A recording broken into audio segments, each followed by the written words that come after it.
রহমান রহিম।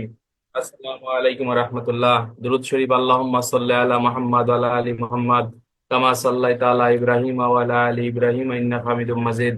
আল্লাহুম্মা বারিক আলা মুহাম্মাদি ওয়া আলা আলি মুহাম্মাদ কামা বারাকতা আলা ইব্রাহিম ওয়া আলা আলি ইব্রাহিম ইন্নাকা হামিদুম মাজিদ। প্রিয় বন্ধুরা, সবাই আশা করি ভালো আছেন। আলহামদুলিল্লাহ, আমরা অলরেডি কার্যবিধি আইনের সমন পর্যন্ত পড়ছিলাম, অর্থাৎ 1 থেকে 74 ধারা পর্যন্ত পড়ছি এবং পিআরবি সম্ভবত পড়ছি 261 বিধি পর্যন্ত। আজকে আমরা 262 থেকে সামনের দিকে যাব এবং কার্যবিধি আইনের গ্রেপ্তার থেকে সামনের দিকে আমরা পড়াবো। আগে আমরা একটু আগে আগে আমরা একটু রিভিশন দেই, তারপরে কার্যবিধি আইনের 4 ধারায় কতিপয় গুরুত্বপূর্ণ সংজ্ঞা প্রদান করছে। 4 এর কতে অ্যাডভোকেট, অ্যাডভোকেট 3 প্রকার। 4 এর ক অ্যাটর্নি জেনারেল। 4 এর খ জামিনযোগ্য, জামিনের অযোগ্য। 4 এর গ অভিযোগ। 4 এর জ নালিশ। 4 এর ট অনুসন্ধান। 4 এর খ হচ্ছে তদন্ত। 4 এর স হচ্ছে আমলযোগ্য অপরাধ। 4 এর ত থানার ভারপ্রাপ্ত কর্মকর্তা। 4 এর হচ্ছে থানা। তবে এতগুলো মুখস্থ রাখার দরকার নাই। নর্মালি আমলযোগ্য অপরাধ, আমলের অযোগ্য অপরাধ, তদন্ত, অনুসন্ধান, নালিশ, অভিযোগ, থানার ভারপ্রাপ্ত কর্মকর্তা, এই সংজ্ঞাগুলো একটু মুখস্থ করতে হবে। এটা আপনার নিজ দায়িত্বে মুখস্থ করতে হবে, এটা কোনো টিচার আপনার মুখস্থ করাই দেবে না। ঠিক আছে, আমরা নোট অলরেডি দিয়ে দিছি এগুলো। এরপরে ফৌজদারি কার্যবিধি আইনের 10 ধারায় নির্বাহী ম্যাজিস্ট্রেট, 11তে জুডিশিয়াল ম্যাজিস্ট্রেট, 12তে স্পেশাল ম্যাজিস্ট্রেট। এই আইনের আপনার 42 থেকে 45 ধারা পর্যন্ত আলোচনা করা হয়েছে যে ম্যাজিস্ট্রেট কে এবং পুলিশকে জনসাধারণ সাহায্য করবে, অর্থাৎ সাহায্যের ক্ষেত্রে বাধ্যবাধকতা। 42 ধারায় বলতেছে 2টি ক্ষেত্রে ম্যাজিস্ট্রেট এবং পুলিশকে জনসাধারণ সাহায্য করবে। একটা হচ্ছে গ্রেপ্তারের ক্ষেত্রে বা পলায়ন প্রতিরোধের ক্ষেত্রে। 2 নম্বর হচ্ছে আইন শৃঙ্খলা রক্ষা করার ক্ষেত্রে। যদি সাহায্য না করে জনসাধারণ 187 ধারা মোতাবেক অপরাধ করছে বলে গণ্য হবে। এই আইনের 44 ধারায় আপনাকে বলতেছে যে জনসাধারণ 36টি অপরাধের সংবাদ দিয়ে সহায়তা করবে। যদি সংবাদ যদি যদি সংবাদ সে না দেয় সেই ক্ষেত্রে মানে ভুল সংবাদ দেয়, সেই ক্ষেত্রে দণ্ডবিধির 182 ধারা মোতাবেক সেই ব্যক্তি অপরাধ করছে বলেই বেসিক্যালি আপনার গণ্য হবে। ফৌজদারি কার্যবিধি আইনের 45 ধারায় আপনাকে বলতেছে, সাউন্ড ঠিক আছে না? এটা হাতুস করো, সাউন্ড ঠিক আছে কিনা ভাই। কয়েকজন কমেন্ট করতেছে সাউন্ড নাকি সমস্যা, সাউন্ডে ঝামেলা আছে। কি সমস্যা সাউন্ডটা? আমার এটাই তো ফুল সাউন্ড, তাহলে আর কি? ঠিক আছে, সাউন্ড ঠিক আছে ভাই। হ্যাঁ, এই যে ঠিক আছে, তো এর থেকে আর সাউন্ড নাই ভাই, এরকমই তো তো তোমাদের মোবাইলে মনে হয় সমস্যা, ওটা একটু আপনার ঠিক করে ফেলাও, রিস্টার্ট দাও, ঠিক হয়ে যাবে না।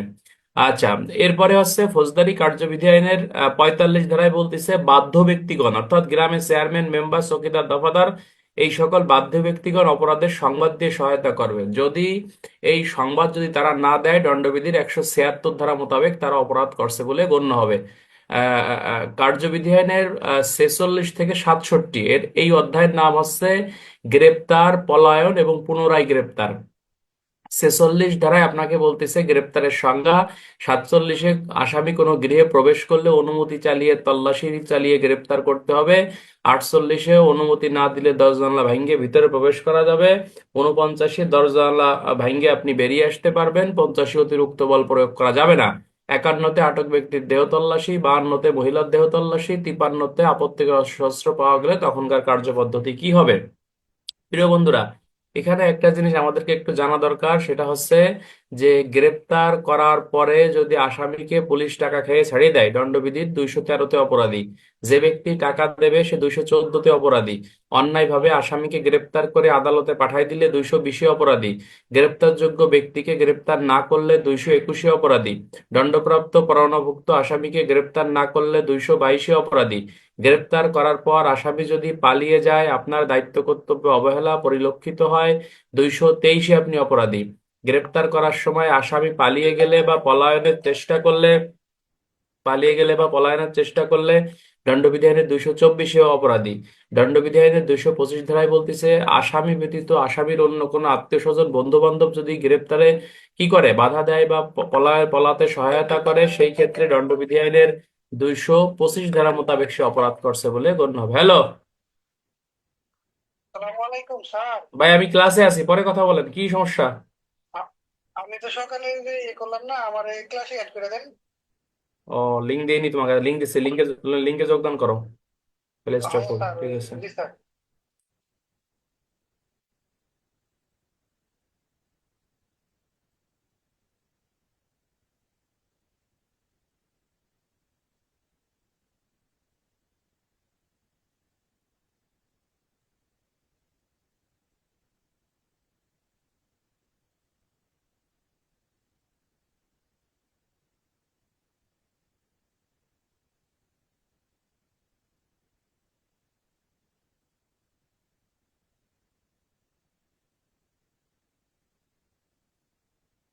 আচ্ছা বন্ধুরা, এরপরে হ্যাঁ, এরপরে হচ্ছে আপনার কার্যবিধি আইনের 54 ধারায় আপনাকে বলতেছে পুলিশ অফিসার 9টি ক্ষেত্রে বিনা পরোয়ানায় গ্রেপ্তার করতে পারে। এছাড়া আপনাদের একটু মনে রাখা দরকার যে কার্যবিধির 54 ধারা ছাড়াও কার্যবিধির 55 ধারা, 56 ধারা, 57(2), 59(3), 124(6), 128, 401(3), এবার আছে 151, 171, এই সকল ধারায় পুলিশ সাধারণত বিনা পরোয়ানায় গ্রেপ্তার করতে পারে। আর যে যে ক্ষেত্রে আপনার বিনা পরোয়ানায় গ্রেপ্তার করা হবে, অবশ্যই পিআরবি 316 বিধি এই প্রত্যেকটা ধারার সাথে আমরা ব্যবহার করব। আশা করি আমার কথা ইনশাল্লাহ বুঝছেন। থানা হেফাজত থেকে আসামি ছিনিয়ে নিয়ে গেলে কত ধরনের অপরাধ? আচ্ছা, থানা হেফাজত থেকে আসামি ছিনিয়ে নিয়ে গেলি ওই আসামির অপরাধ 224, যারা ছিনিয়ে নিয়েছে তাদের অপরাধ 225, আর যদি পুলিশের দায়িত্ব কর্তব্য অবহেলা থাকে সেক্ষেত্রে পুলিশের অপরাধ 223। কথা বুঝছেন? আর একটা কথা মনে রাখবেন, যেখানে পুলিশের দায়িত্ব কর্তব্য অবহেলা থাকবে, এই দণ্ডবিধির ধারার সাথে পুলিশ আইনের 729, 857, 880 বিধি মোতাবেক তার বিরুদ্ধে আইনানুগ ব্যবস্থা গ্রহণ করা যাবে। এই কথাটাও কিন্তু আপনাকে লিখতে হবে। আশা করি আমার কথা মনে হয় বুঝছেন। এই যে এই আইডিতে 300 হয়ে গেছে, আপনারা নিচের আইডিতে ঢুকবেন, ওই আইডিতে আর ঢুকতে পারবে না। আবার কিছু লোক বোকা আছে, জানেন যে একটু সমস্যা, সেক্ষেত্রে নিচে আরো আইডি দিছি, ওই আইডিতে ঢোকেন ভাই। এক কথা বলছেন এটা, এই মাসের জন্য এই কথাটা মনে রাখবেন যে 300-র বেশি ঢোকা যায় না, সুতরাং ওইখানে আর কোনো গুতগুতি করা যাবে না। কথা বুঝছেন? নিচে আইডি আছে, নিচের আইডিতে ঢুকে যাবেন, সহজ হিসাব একবারে। আর তাও না পারলে ফেসবুক লাইভে দিছি, ওই লাইভ থেকেও দেখা যাবে। সাইবুল লাইভ দিচ্ছেন না একবারে লাইভ? সাইবুল কমেন্ট করো। আচ্ছা, এরপরে ফৌজদারি কার্যবিধি আইনের 55 ধারায় বলতেছে থানার ওসি থানা এলাকায় 3 শ্রেণীর ব্যক্তিকে গ্রেপ্তার করতে পারবে। 56 ধারায় অধস্তন অফিসার দ্বারা গ্রেপ্তার। 57 ধারা আপনাকে বলতেছে যে আমলের অযোগ্য অপরাধীকে গ্রেপ্তার। 58 ধারায় আপনাকে বলতেছে এখতিয়ারের বাইরে বিনা পরোয়ানায় অপরাধীকে অনুসরণ করে গ্রেপ্তার। 59 ধারায় জনসাধারণ কর্তৃক 2 শ্রেণীর ব্যক্তিকে গ্রেপ্তার: আমলযোগ্য অপরাধী, জামিনের অযোগ্য অপরাধী। গ্রেপ্তার করার পর জনসাধারণ পুলিশের নিকট হাজির করবে, পুলিশ 54 ধারায় গ্রেপ্তার করে কার্যবিধি 57 ধারা মোতাবেক ব্যবস্থা গ্রহণ করবে। 61 ধারা বলতেছে কোনো আসামিকে 24 ঘন্টার বেশি হেফাজতে রাখা যাবে না। এরপরে 63 ধারায় বলতেছে জামিন সংক্রান্ত বিধান। 66 ধারায় বলতেছে যে পুলিশ হেফাজত থেকে আসামি পলায়ন করলে পুনরায় গ্রেপ্তার। 67 ধারায় আপনাকে বলতেছে পুনরায় গ্রেপ্তার করার ক্ষেত্রে কার্যবিধি আইনের 47, 48, 49 ধারার পদ্ধতি অনুসরণ করতে হবে।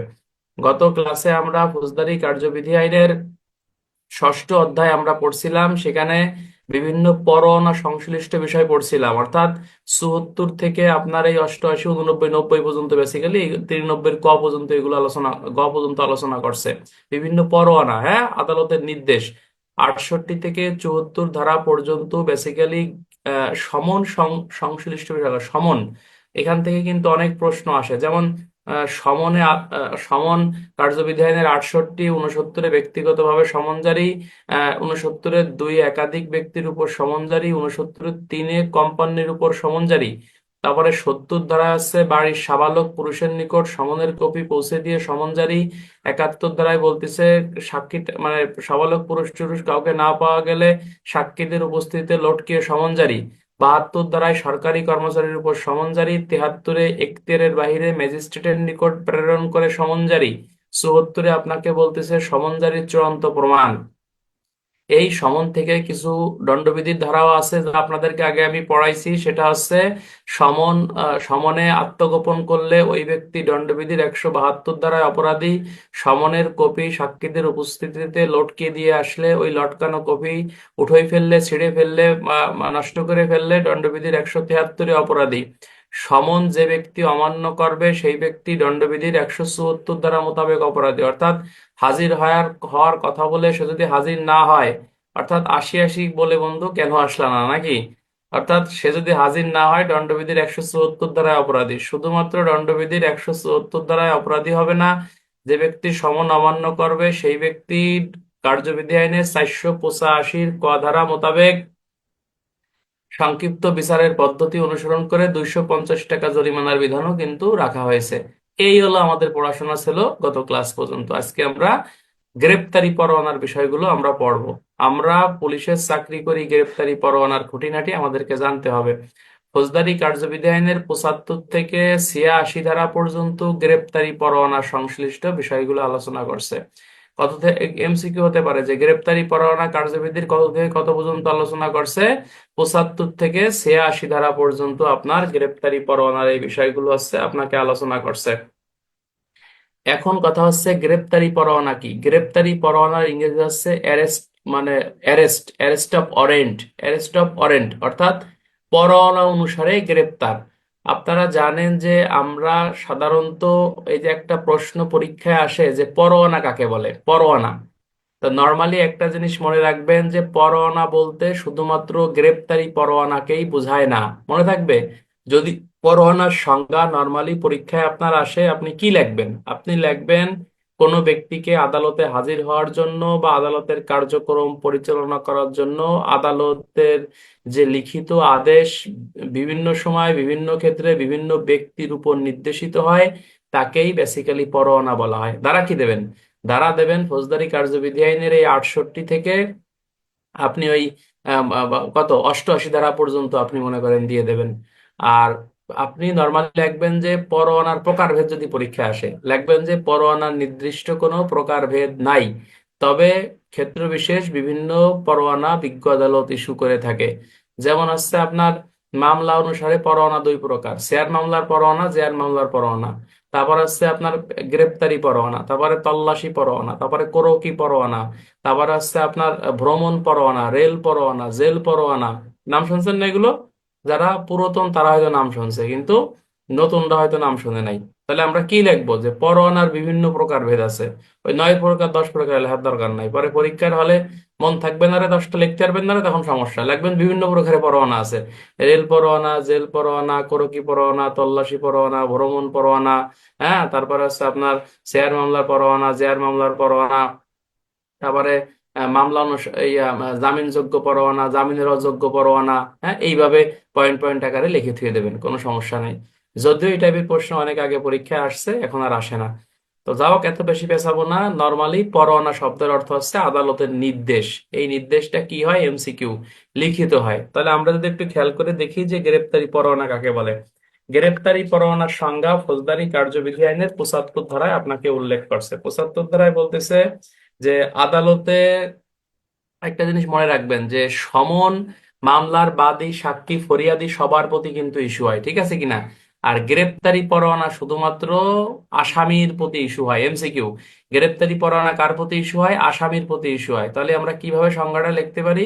পৃথিবীর সবার গাইডে এই সংজ্ঞাটা আছে। লিখবেন যে 1898 সালে প্রণীত ফৌজদারি কার্যবিধি আইনের আপনার এই 75 ধারা মোতাবেক কোনো মামলার আসামিকে বিজ্ঞ আদালতে হাজির হওয়ার জন্য বা আদালত কর্তৃক স্বাক্ষরিত সিলমোহরযুক্ত মামলা নম্বর, আসামির নাম, ঠিকানা, ধারা ইত্যাদি উল্লেখ পূর্বক এক কপিতে যে লিখিত পরোয়ানা ইস্যু করা হয় তাকেই গ্রেপ্তারি পরোয়ানা বলা হয়।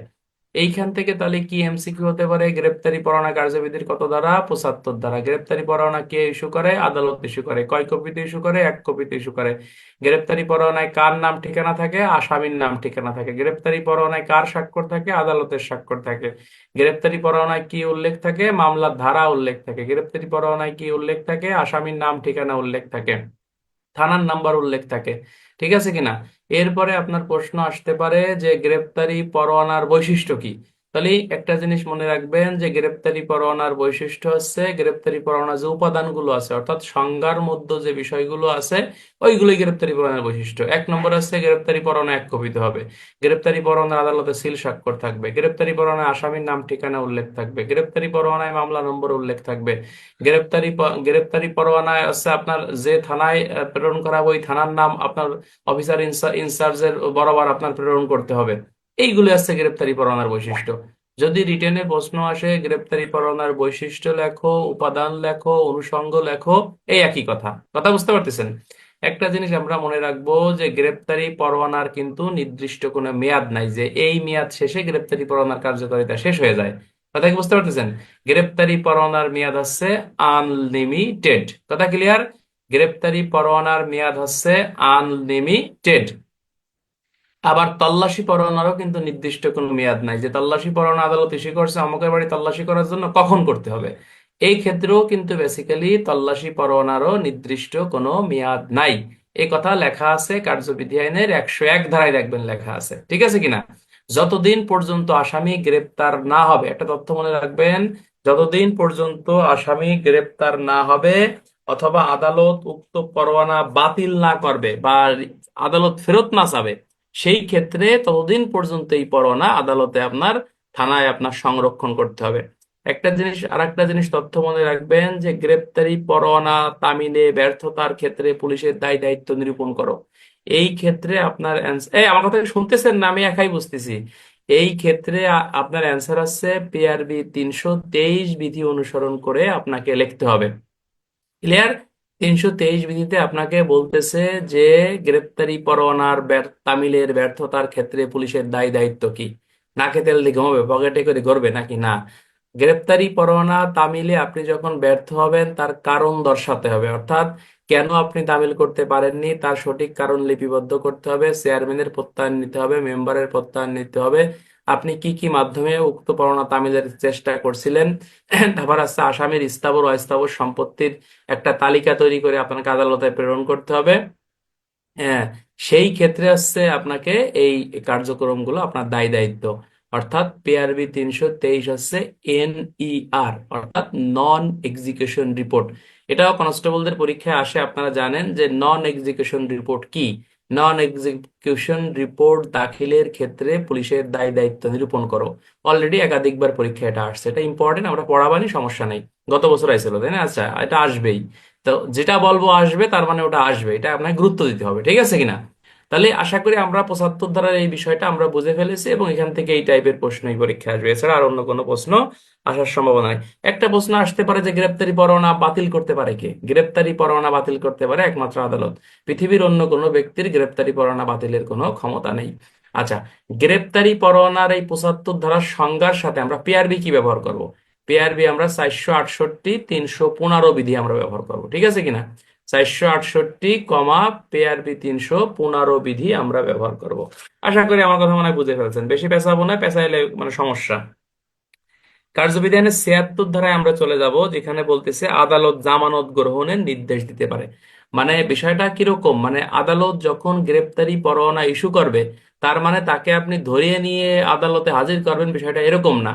আদালত কিন্তু ওই পরোয়ানার গায়ে লিখে দিতে পারে যে অপরাধটি জামিনযোগ্য, তাকে ধরার পরে মুচলেকা নিয়ে ছেড়ে দিতে পারবেন যে ভাই আপনাকে পাইছি, ধরছি, আপনি আগামী 11 তারিখে যাই আপনি হাজির হবেন। মুচলেকার জামিনদারের সংখ্যা, কোন আদালতে হাজির হবে, তারিখ সময় উল্লেখ করে এইটাকে ছাড়িয়ে দেওয়ার বিধান কিন্তু রয়েছে, যা কার্যবিধি আইনে 76 ধারায় বলতেছে। কিন্তু আমাদের বাংলাদেশের পুলিশ কি এরকম? বাংলাদেশের জনগণ কি এরকম? আপনি এমনি পুলিশ গেলে আসামি মনে করেন পলায় বা জীবনে হাজির হয় না, তা তারা যদি মুচলেকায় নিয়ে আমি ছাড়িয়ে দিয়ে আসি, জীবনে আদালতে হাজির হইবে না? জীবনে হাজির হইবে না? জীবনে হাজির হবে না। সুতরাং আমরা হচ্ছে বডি তামিল করি। বডি তামিল তো বোঝেন, যারা থানায় চাকরি করেন তারা এই ভাষা বোঝে। বডি দরকার আমাকে, আমাদের হলো বডি। সুতরাং জামিন যোগ্য আর জামিন তারা ধরিয়ে হ্যান্ডকাপ পরে আগে পরের দিন চালানের মাধ্যমে আদালতে পাঠাই দিই, এটা হলো আমাদের কাজ। যদিও পিআরবিতে আছে পরোয়ানাটি জামিন যোগ্য হলে থানার ওসি বা যিনি গ্রেপ্তার করবে তিনি মুচলেকা নিয়ে ছাড়তে পারবে, কিন্তু এটা আসলে আমাদের মনে প্র্যাকটিস কোনো থানায় আছে বলে আমি জানি না। কি আছে থানায় চাকরি প্র্যাকটিস আছে? হ্যাঁ, এটা আমরা তার বডির জন্য পাগল, যে বডি একটা ধরতে পারলে অ্যাচিভমেন্ট ভালো হলো। ঠিক আছে কিনা? এটা তো নর্মালি আপনাকে কোর্টে পাঠাইতে হবে। তাহলে এখানে রিটেন এমসিকিউ প্রশ্ন হতে পারে যে জামানত গ্রহণ নির্দেশ দিতে পারে কিনা? জামানত গ্রহণ নির্দেশ দিতে পারে, আদালত নির্দেশ দিতে পারে। কত ধারায় নির্দেশ দিতে পারে? 76 ধারায় আপনি নির্দেশ দিতে পারে। তো যে ক্ষেত্রে জামিনদার সহ বা অপরাধটি জামিনের ব্যবস্থা থাকে, সেক্ষেত্রে কি সম্পাদন করতে হবে? মুসলেকা সম্পাদন করতে হবে। কে করাবে? ওই গ্রেপ্তারকারী অফিসার করাবে। কার নির্দেশে করাবে? আদালতের নির্দেশে করাবে। তাই রিটেনে প্রশ্ন আসতে পারে যে কোন কোন শর্তে গ্রেপ্তার যোগ্য ব্যক্তিকে পরোয়ানা অনুসারে গ্রেপ্তার করে তাকে মুচলেকা নিয়ে ছাড়া যায়। তাহলে 1 নম্বর শর্ত আছে জামিনদারের সংখ্যা উল্লেখ থাকে। তারপরে 2 নম্বর আছে যে ব্যক্তিকে ছাড়া হচ্ছে তার জিম্মাদারি কে কে, অর্থাৎ কে কোন কোন ব্যক্তি দায়ী থাকবে। এরপরে বলা আছে যে আদালতের হাজির হওয়ার জন্য মুচলেকা আপনাকে সম্পাদন করতে হবে।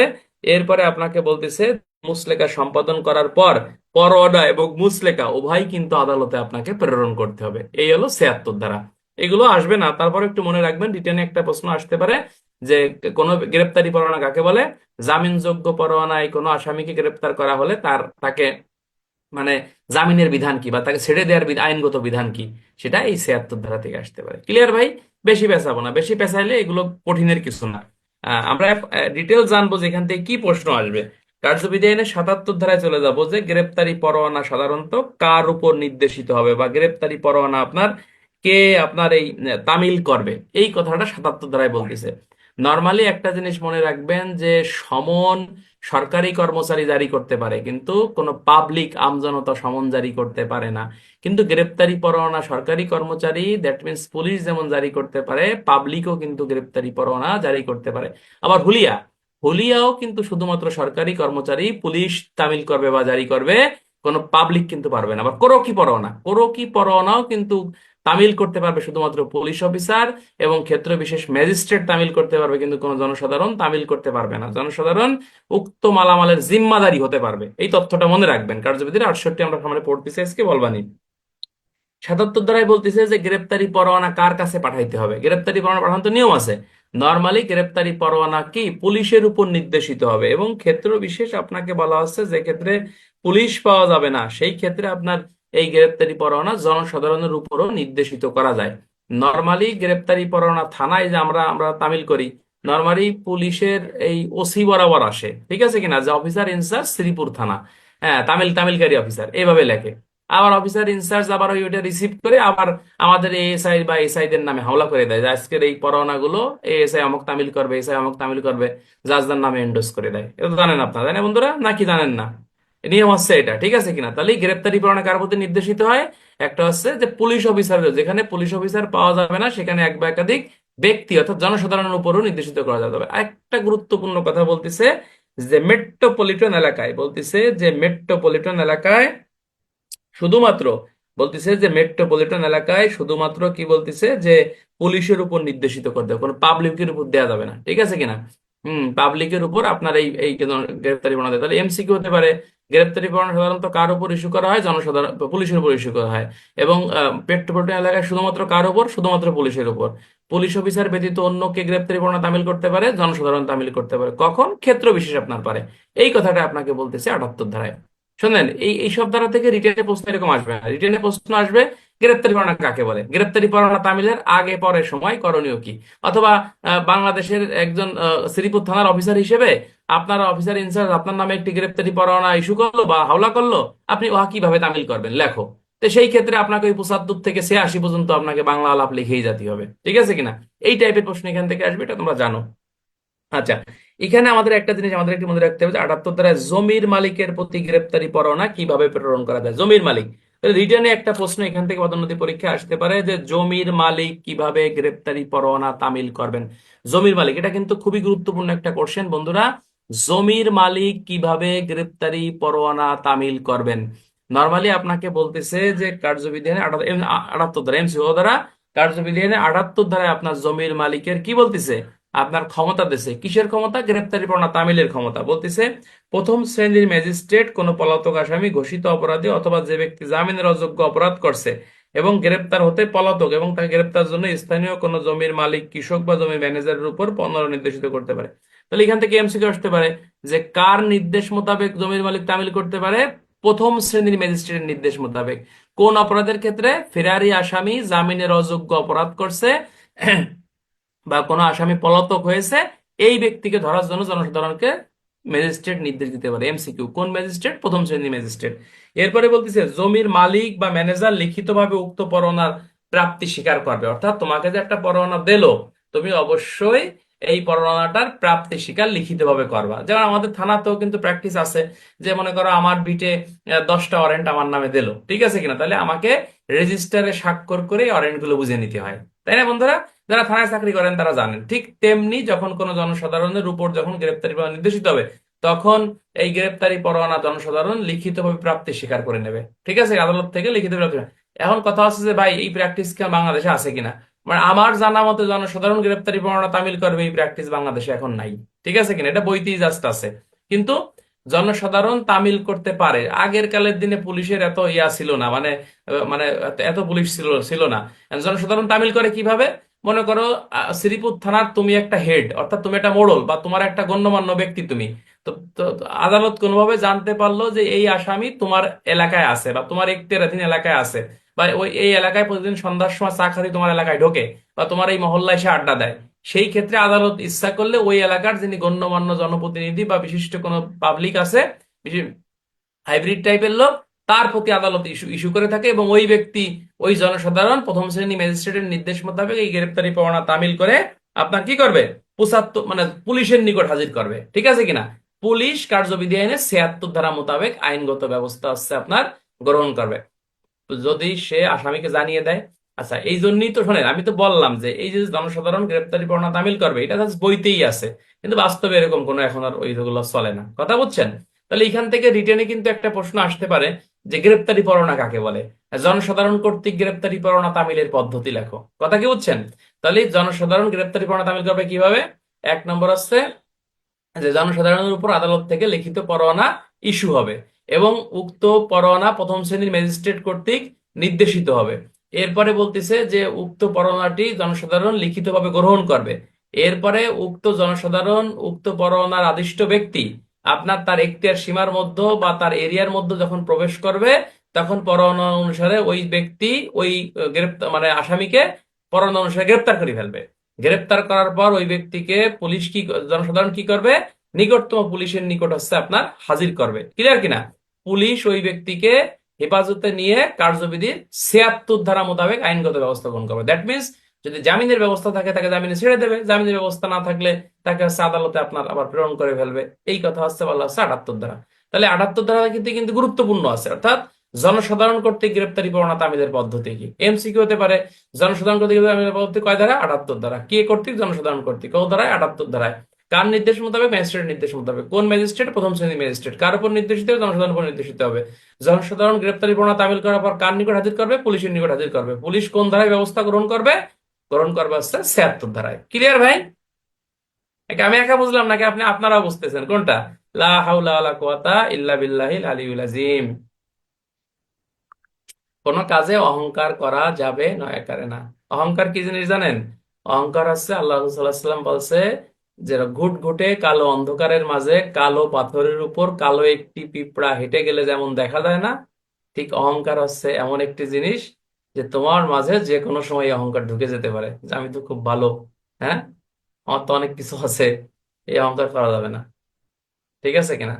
কি রাসূলুল্লাহ সাল্লাল্লাহু আলাইহি ওয়াসাল্লাম বলছে কালো পাথরের উপর কালো পিঁপড়া হাঁটলে যেরকম দেখা যায় না, ঠিক অহংকারও কিন্তু দেখা যায় না। খুব সচেতন। লা হাওলা ওয়ালা কুওয়াতা ইল্লা বিল্লাহিল আযীম। হিংসা, অহংকার মানুষের নেক আমলকে ধ্বংস করে ফেলে। আগুন যেমন কাঠকে পুড়িয়ে ফেলে, হ্যাঁ, হিংসা অহংকার মানুষের নেক আমলকে নষ্ট করে ফেলে। ঠিক আছে কিনা? যদি কখনো অন্যায় কাজ আমরা করে ফেলি, সঙ্গে সঙ্গে ভালো কাজ করতে হবে। আল্লাহ আল্লাহ রাসূল সাল্লাল্লাহু আলাইহি ওয়াসাল্লাম বলছে ভালো কাজ মন্দ কাজকে মিটিয়ে দেয়। তুমি যখন একটা গুনাহ করো, তোমার আকাশের উপরে এই আযাব গুলো ঝুলতে থাকে, ঝুলন্ত অবস্থায় থাকে যে কোনো সময়। পবিত্র কোরআনে আল্লাহ কি বলছে? যে তোমরা কি নিশ্চিত হয়ে গেছো যে আকাশ থেকে আমি মানে পাথরে লোহার খণ্ড তোমাদের উপর নিক্ষেপ করব না? তার মানে কি, আকাশে লোহার খণ্ড আছে, ইচ্ছা করলে জমিনে কিন্তু ফেলাই দিতে পারে। কথা বুঝছেন? এই জন্য বেশি বেশি ইস্তেগফার পড়তে বলো। কি? ওরে বাবা, তুমি সালাম দাও, একটু সালাম টালাম দাও। দেখা যায়? ওই তো। ও, ওই তো তোমার আঙ্কালরা। সালাম দাও। আচ্ছা, সবাই সবাই সালাম দিয়েছে, যাও চলে যাও। আচ্ছা ঠিক আছে, তাহলে 78 দ্বারা আশা করি আমরা বুঝতে পারছি। 79 দ্বারা আমরা একটু দেখবো, লা হাওলা ওয়ালা কুওয়াতা ইল্লা বিল্লাহ। আচ্ছা, আলিউল আজিম 79 দ্বারাই বলতেছে পুলিশের নিকট প্রেরিত পরোয়ানা, বলতেছে কোন পুলিশ অফিসারের উপর নির্দেশিত পরোয়ানা অপর কোন পুলিশ অফিসার কার্যকর করতে পারে যদি নির্দেশ বা অনুমোদন প্রাপ্ত অফিসার পরোয়ানার উপর তার নাম লিখিত মানে লিখে দেয়। নর্মালি একটা জিনিস আপনাকে বলতেছে যে নর্মালি একটা জিনিস আপনাকে বলতেছে যে থানায় যখন ওসির কাছে পরোয়ানা আসে, তাহলে এই পরোয়ানা কি ওসি তামিল করবে না আমরা তামিল করি? এই কথা বলতে চাচ্ছে। পরোয়ানায় কিন্তু ওসির নামই লেখা থাকে যে শ্রীপুর থানার ওসি তামিল করুক নাকি? ওসি আবার ডাকি নিয়ে আমাদের নামে হামলা করে, ঠিক আছে কিনা? আবার আমরা আবার কি করি, দেখা গেল যে অমক এসআইয়ের পরোয়ানা আমি যে ধরে নিয়ে এসেছি। অর্থাৎ এই কথাটা এখানে বলতেছি যে যার নাম ইস্যু আসছে কেবলমাত্র সেই যে তামিল করবে বিষয়টা এরকম না। সে যদি ইচ্ছে করে অপর কোনো অধস্তন অফিসারের প্রতিও কিন্তু এটা নির্দেশিত করা যাবে এবং সে এটা তামিল করতে পারবে। এই কথা আপনাকে বলতেছে 79 দ্বারায়। সহজ কথা না ভাই? একেবারে বাংলা কথা। যারা হয়তো থানায় চাকরি করে না তাদের একটু বুঝতে অসুবিধা হচ্ছে, কিন্তু থানায় চাকরি করলে একেবারেই কথা। ওসি জোর করে আর ফাঁকি দেয় নাকি? হ্যাঁ, এখন ওসি স্যারদের কিন্তু নির্দেশনা দিয়েছে প্রতি মাসে একটি গুরুত্বপূর্ণ মামলা তদন্ত করতে হবে, কি যেন একটা কাজ দিয়েছে। আবার এএসপি দেরও মনে হয় তদন্ত ইয়া দিয়েছে, মনে হয় কি যেন একটা লেখছে, কাগজ দেখলাম। যা কথা কথা দরকার নাই। এরপরে 80 ধারাটা আমরা চলে যাব। 80 ধারা আপনাকে বলতেছে পরোয়ানার বিজ্ঞপ্তি সারমর্ম বিজ্ঞপ্তিকরণ করতে হবে। মানে তুমি একজনের বাড়ি যাবা, যাইতে ধরে নিয়ে এসে পিঠ মারা দিবে, সেটা এরকম না। আগে যাবা, সালাম কালাম দিবা, পরিচয় দিবা, শ্রীপুর থানা থেকে আসছি, কেন আপনি তো মামলার আসামি, আপনি জানেন না পরোয়ানা ইস্যু হয়েছে, তা আপনার রিকল আছে কিনা, রিকল থাকলে রিকল দেখান। বাড়িতে পুরুষ যদি মহিলা ওঠে বলতে পুরুষ লোক আছে কিনা, রাত্রে বেলায় বলতে লাইট জ্বালান। তারপরে সামনে আসেন।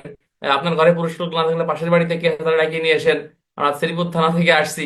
অর্থাৎ তুমি যে তার বাড়িতে কেন গেছো এই জন্য তোমাকে বলতে হবে যে আমি শ্রীপুর থানা থেকে আসছি, আপনার নামে ওয়ারেন্ট আছে, আপনি কি এই মামলায় জামিন নিয়েছেন কিনা। এটি কিন্তু খুবই গুরুত্বপূর্ণ। তার মানে পরোয়ানা সারমর্মকরণ বললেই খালি হবে না, আপনি কি জামিনে আছেন কিনা বা আপনার রিকল আছে কিনা এটা কি জানতে হবে। এখন তুমি মনে করো সে জামিনে আছে বা রিকল প্রাপ্তি হয়েছে, তুমি তার বীরের মতো ধরে ধরে নিয়ে চলে আইছো, তাহলে এটি তার একটু হয়রানি হয়ে গেল। অর্থাৎ রিকল বুঝলেন না? রিকলটা হচ্ছে কি, আচ্ছা আপনাকে বলি রিকলটা কি। রিকলটা হচ্ছে রিকলটা রিকলটা হচ্ছে যে একজন আসামির নামে যখন পরোয়ানা ইস্যু হয়, বিজ্ঞ আদালতে ওই ব্যক্তি আত্মসমর্পণ করে এবং তাকে আদালত জামিন দিয়ে দেয়, শর্ত সাপেক্ষে জামিন দেয়। তখন তার নামে যে এই যে যে পরোয়ানা পরোয়ানা ইস্যু হয়েছে, এই পরোয়ানাটা বিজ্ঞ আদালত ফেরত চায় যে অমুকের নামে পরোয়ানা ইস্যু হয়েছে, এটা আপনাকে ফেরত দিয়ে দেন।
আরে আমার ছেলে ওই যে দরজার ফাঁকের ভিতরে হাত ঢুকে দিয়েছে, বুঝছো, মানে এর হাত গেছে শেষে। যাও, তাহলে এখানে কি বলতেছিলাম, মানে পরোয়ানার সারমর্ম আপনাকে বিজ্ঞপ্তিকরণ করতে হবে, কথা ঠিক আছে কিনা? অর্থাৎ আপনি ইচ্ছে করলেই তাকে আপনি ধরে আনতে পারেন, আপনি কেন গেছেন, কি জন্য গেছেন, কোন মামলায় গেছেন, আর তার কাছে রিকল আছে কিনা, এইগুলো জানিয়ে শুনে তারপর হচ্ছে তাকে আপনি ধরে আনবেন। এটা হচ্ছে আইনের বিধান, হ্যাঁ। এটা আপনাকে বলতেছে 80 ধারায়। তো এটা আশা করি বুঝতে পারছেন। 81 ধারা, 81 ধারা আপনাকে বলতেছে, রিকল মানে কি একটু বুঝাই দেন। রিকল মানে তো বুঝাই বললাম এটা। রিকল হচ্ছে হচ্ছে আদালত কর্তৃক, আপনারা কার্যবিধি আইনের 75-এর 2-এ যেটা যেমন পড়ছেন যে আদালত যতক্ষণ পর্যন্ত গ্রেপ্তারি পরোয়ানা তামিল না হবে বা আদালত উক্ত পরোয়ানাটি বাতিল না করবে বা ফেরত না চাবে, ততক্ষণ পর্যন্ত ওই পরোয়ানাটি থানার হেফাজতেই থাকবে। আর যখন উক্ত পরোয়ানাটি আদালত ফেরত চাবে এবং ফেরত চাইয়ে যখন একটা কাগজ ওই আসামি পক্ষ বা আসামি পক্ষের অন্য কোনো প্রতিনিধি থানায় এসে জমা দেবে যে আমার আসামি জামিনে আছে, তখন ওই কাগজটাই হচ্ছে রিকল, ঠিক আছে কিনা। এবং ওই রিকল মূলে থানায় একটা জিডি করে আপনি মূল পরোয়ানাটি অপর পৃষ্ঠায় কৈফিয়ত লিখে যে রিকল মূলে খারিজ করা হলো এটা লিখে বিজ্ঞ আদালতে আপনি পাঠাই দেবেন। এইটাই হচ্ছে মূলত রিকল, ঠিক আছে কিনা। রিকলের ক্ষেত্রে মূলত পিআরবি 469 বিধি আমরা ব্যবহার করব, 323 বিধিও লেখা যায়। তারপর হচ্ছে কার্যবিধি 75-এর 2 এগুলো লিখবেন, যা পারেন লিখে দেন, সমস্যা নাই। আচ্ছা, 81 ধারা আপনাকে বলতেছে গ্রেপ্তারকৃত ব্যক্তিকে অবিলম্বে হাজির করতে হবে। 81 ধারা এবং হচ্ছে আপনার ওই যে কয় ধারা, 81, 81, 81 ধারা এবং আর একটা পরোয়ানার ধারা আছে না, যেখানে আপনাকে বলতেছে যে আপনার দ্রুত ওই 61 ধারা, যে 24 ঘন্টার মধ্যে আপনাকে হাজির করতে হবে। 81, 61-এর মধ্যে পার্থক্য কি? 81 ধারাটা হচ্ছে মূলত পরোয়ানা অনুসারে আসামিকে যখন ধরবেন যত দ্রুত সম্ভব অবিলম্বে আদালতে পাঠাই দেবেন। আর 61 ধারা হচ্ছে বিনা পরোয়ানায় আসামিকে যখন ধরবেন তখন পুলিশ হেফাজতে তাকে 24 ঘন্টা রাখা যাবে। ওই একই কথা, নর্মালি আমরা আসামি থানার যে প্র্যাকটিস, ওই মনে করেন যে দুপুরে ধরলি, পাঠানো নর্মালি হয় না, পরের দিন সকালবেলা আমরা পাঠাই, অথবা সন্ধ্যায় ধরলি পরের দিন সকালে বা 10টার দিকে 11টার দিকে পাঠাই দেই। এটা হচ্ছে মূলত বিধান, ঠিক আছে কিনা। তো এই কথাটাই এখানে বলতেছে যে গ্রেপ্তারকৃত ব্যক্তিকে আপনাকে অনতিবিলম্বে হাজির করতে হবে। 61 এবং 81 একই কথা। 61 বলতে 24 ঘন্টার বেশি রাখতে পারবেন না, ওই 81তেও মোটামুটি আপনি ধরে নেবেন যে আপনি 24 ঘন্টার বেশি রাখতে হবে। তো অনতিবিলম্বে আসামিকে আদালতে হাজির করতে হবে পরোয়ানা অনুসারে বা বিনা পরোয়ানা। এই যে এস আর সুজন, কি নাম জানো এনার পিছনে? এই চেহারা মনে বসছে, এই যে কি নাম? এই এস আর সুজন, আনমিউট হন।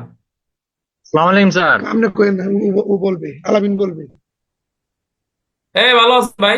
কই আছেন আপনি? এ, আমি তো এই বানিয়াচং, কোথায়? সিগন্যাল আছে না, বানিয়াচং থানা। ও, বানিয়াচং চলে গেছেন। হ্যাঁ যাক, ভালো ভালো আছেন তাই না? দোয়া করেন, এবার তো পরীক্ষা আমারও আছে, দোয়া করেন আমার জন্য। হ্যাঁ হ্যাঁ, এবার তো আপনার প্রথম পরীক্ষা আমি জানি। হ্যাঁ, ইনশাল্লাহ ইনশাল্লাহ। দেখা হয়েছিল মিরপুরে, মণিপুরে দেখা হইলো না। এখন আহ আমি তো উঠ নেই, পরামর্শ মফস্বলে করি। চলে গেছেন নাকি? হ্যাঁ, আচ্ছা আমি ফোনে কথা বলবো, হ্যাঁ আপনি ক্লাস করান, ফোনে কথা বলবো আচ্ছা, অবসর সময়। ঠিক আছে ঠিক আছে ভাই, ঠিক আপনি আছে। ক্লাস করান। আচ্ছা, তাহলে কথা না বলি, তাহলে 81 ধারা আপনারা বুঝে ফেলছেন, এগুলো না বোঝার কিছু নাই। 82 ধারা বলতেছে পরোয়ানা যেখানে কার্যকর করা যাবে, অর্থাৎ পরোয়ানা বাংলাদেশের যে কোনো স্থানে কার্যকর করা যাবে, কথা বুঝতে পারতেছেন। অর্থাৎ গ্রেপ্তারি পরোয়ানা যে কোনো জায়গায় আপনি শুধুমাত্র শ্রীপুর থানায় আদালত কার্যকর পরোয়ানা দিছে, এই পরোয়ানা কি আপনি ঢাকা যেয়ে কার্যকর করতে পারবেন কিনা? হ্যাঁ, ঢাকা যাইও কার্যকর করা যাবে, এই কথা আপনাকে 82 ধারায় বলতেছে। নর্মালি আপনাকে বলতেছে যে গ্রেপ্তারি পরোয়ানা বাংলাদেশে যে কোনো জায়গায় যে দাখিল করতে, আপনি যদি জানতে পারেন বা তথ্য আপনার কাছে থাকে যে আপনার মামলার আসামি পর ওয়ারেন্ট হয়ে গেছে, সেই ওয়ারেন্টের আসামি ঢাকার এখন মোহাম্মদপুরে আছে, এই মোহাম্মদপুরে যাইও আপনি ধরিয়ে আনতে পারবেন। এই কথাটা আপনাকে বলতেছে ফৌজদারি কার্যবিধি আইনের আপনার এই কয় ধারায়, আপনার এই 82 ধারায় বেসিক্যালি আপনাকে এই কথা বলতে, এর বাইরে আর কিছু না। এখন কথা আছে যে মানে বাংলাদেশের যে কোনো জায়গায় যে ধরিয়ে আনবেন, ঠিক আছে। এখানে একটা কথা আছে যে 58 এবং 82-র মধ্যে পার্থক্য কি? 58 ধারায় বলতেছে বিনা পরোয়ানায় আসামিকে বাংলাদেশের যে কোনো স্থানে অনুসরণ করে ধরতে পারবেন, তবে বাংলাদেশের বাইরে বিদেশি ভূখণ্ডে যাইতে পারবেন না, অর্থাৎ ভারতের মধ্যে যাই আসামি ধরে আনতে পারবেন না। 58 ধারায় এই কথা বলতেছে।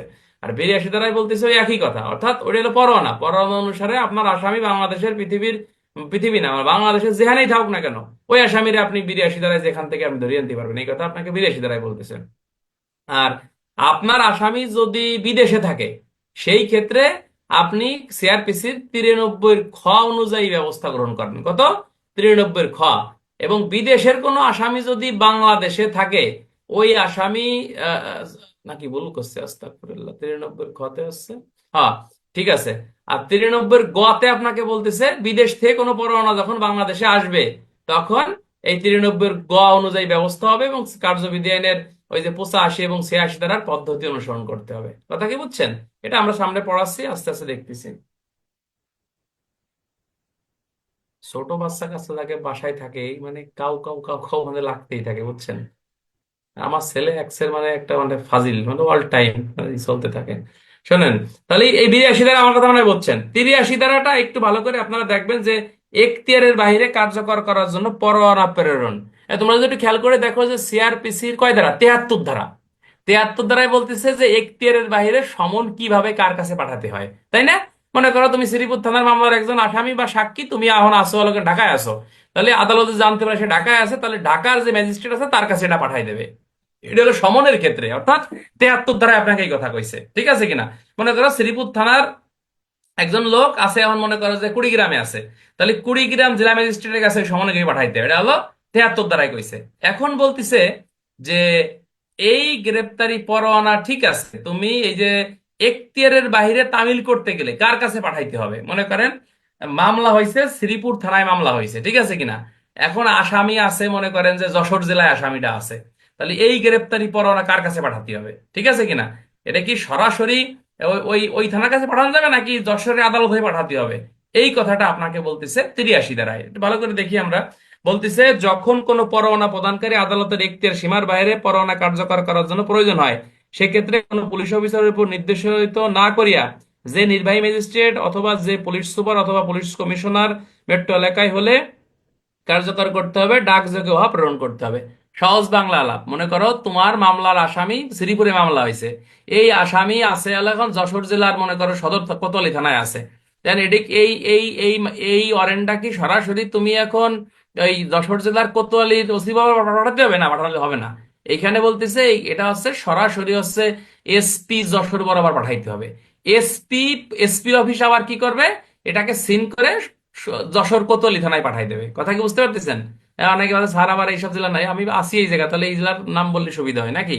আচ্ছা, তাহলে নর্মালি হচ্ছে এটা যে এখতিয়ারের বাইরে গ্রেপ্তারি পরোয়ানা তামিলের বিধান কি, আমরা এইভাবে লাগবো যে গ্রেপ্তারি পরোয়ানা যখন এখতিয়ারের বাইরে তামিল করার প্রয়োজন হয়, তখন ওই গ্রেপ্তারি পরোয়ানা আসামি যে এলাকায় আছে ওই এলাকার নির্বাহী ম্যাজিস্ট্রেট অথবা ওই জেলার পুলিশ সুপার অথবা মেট্রোপলিটন এলাকায় হলে মেট্রোপলিটন পুলিশ কমিশনারের নিকট আপনাকে প্রেরণ করতে হবে।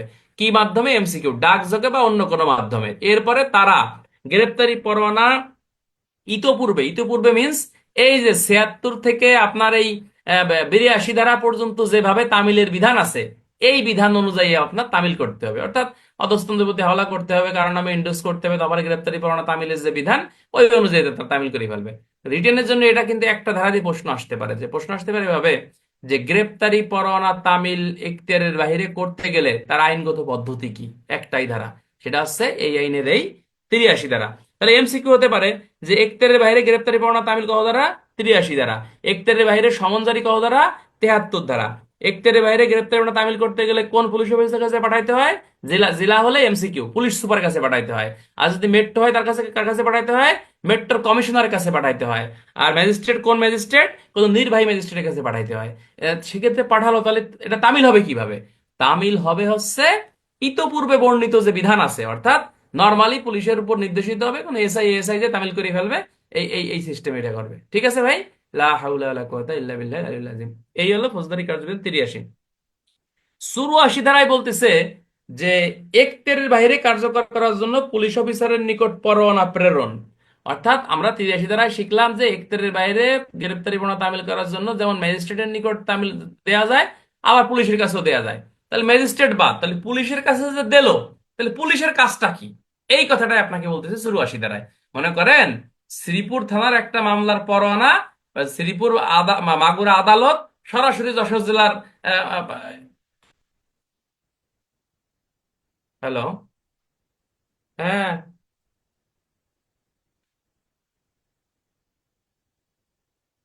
আমি তো বাসায় আছি, থানাতেই।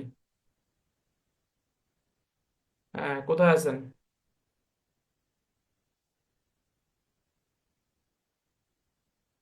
পাওয়া যাবে, আধা ঘন্টার ভিতরে আসুন, সমস্যা নেই, আমি আসবানি, সমস্যা নেই, কাছেই। আচ্ছা, ঠিক আছে।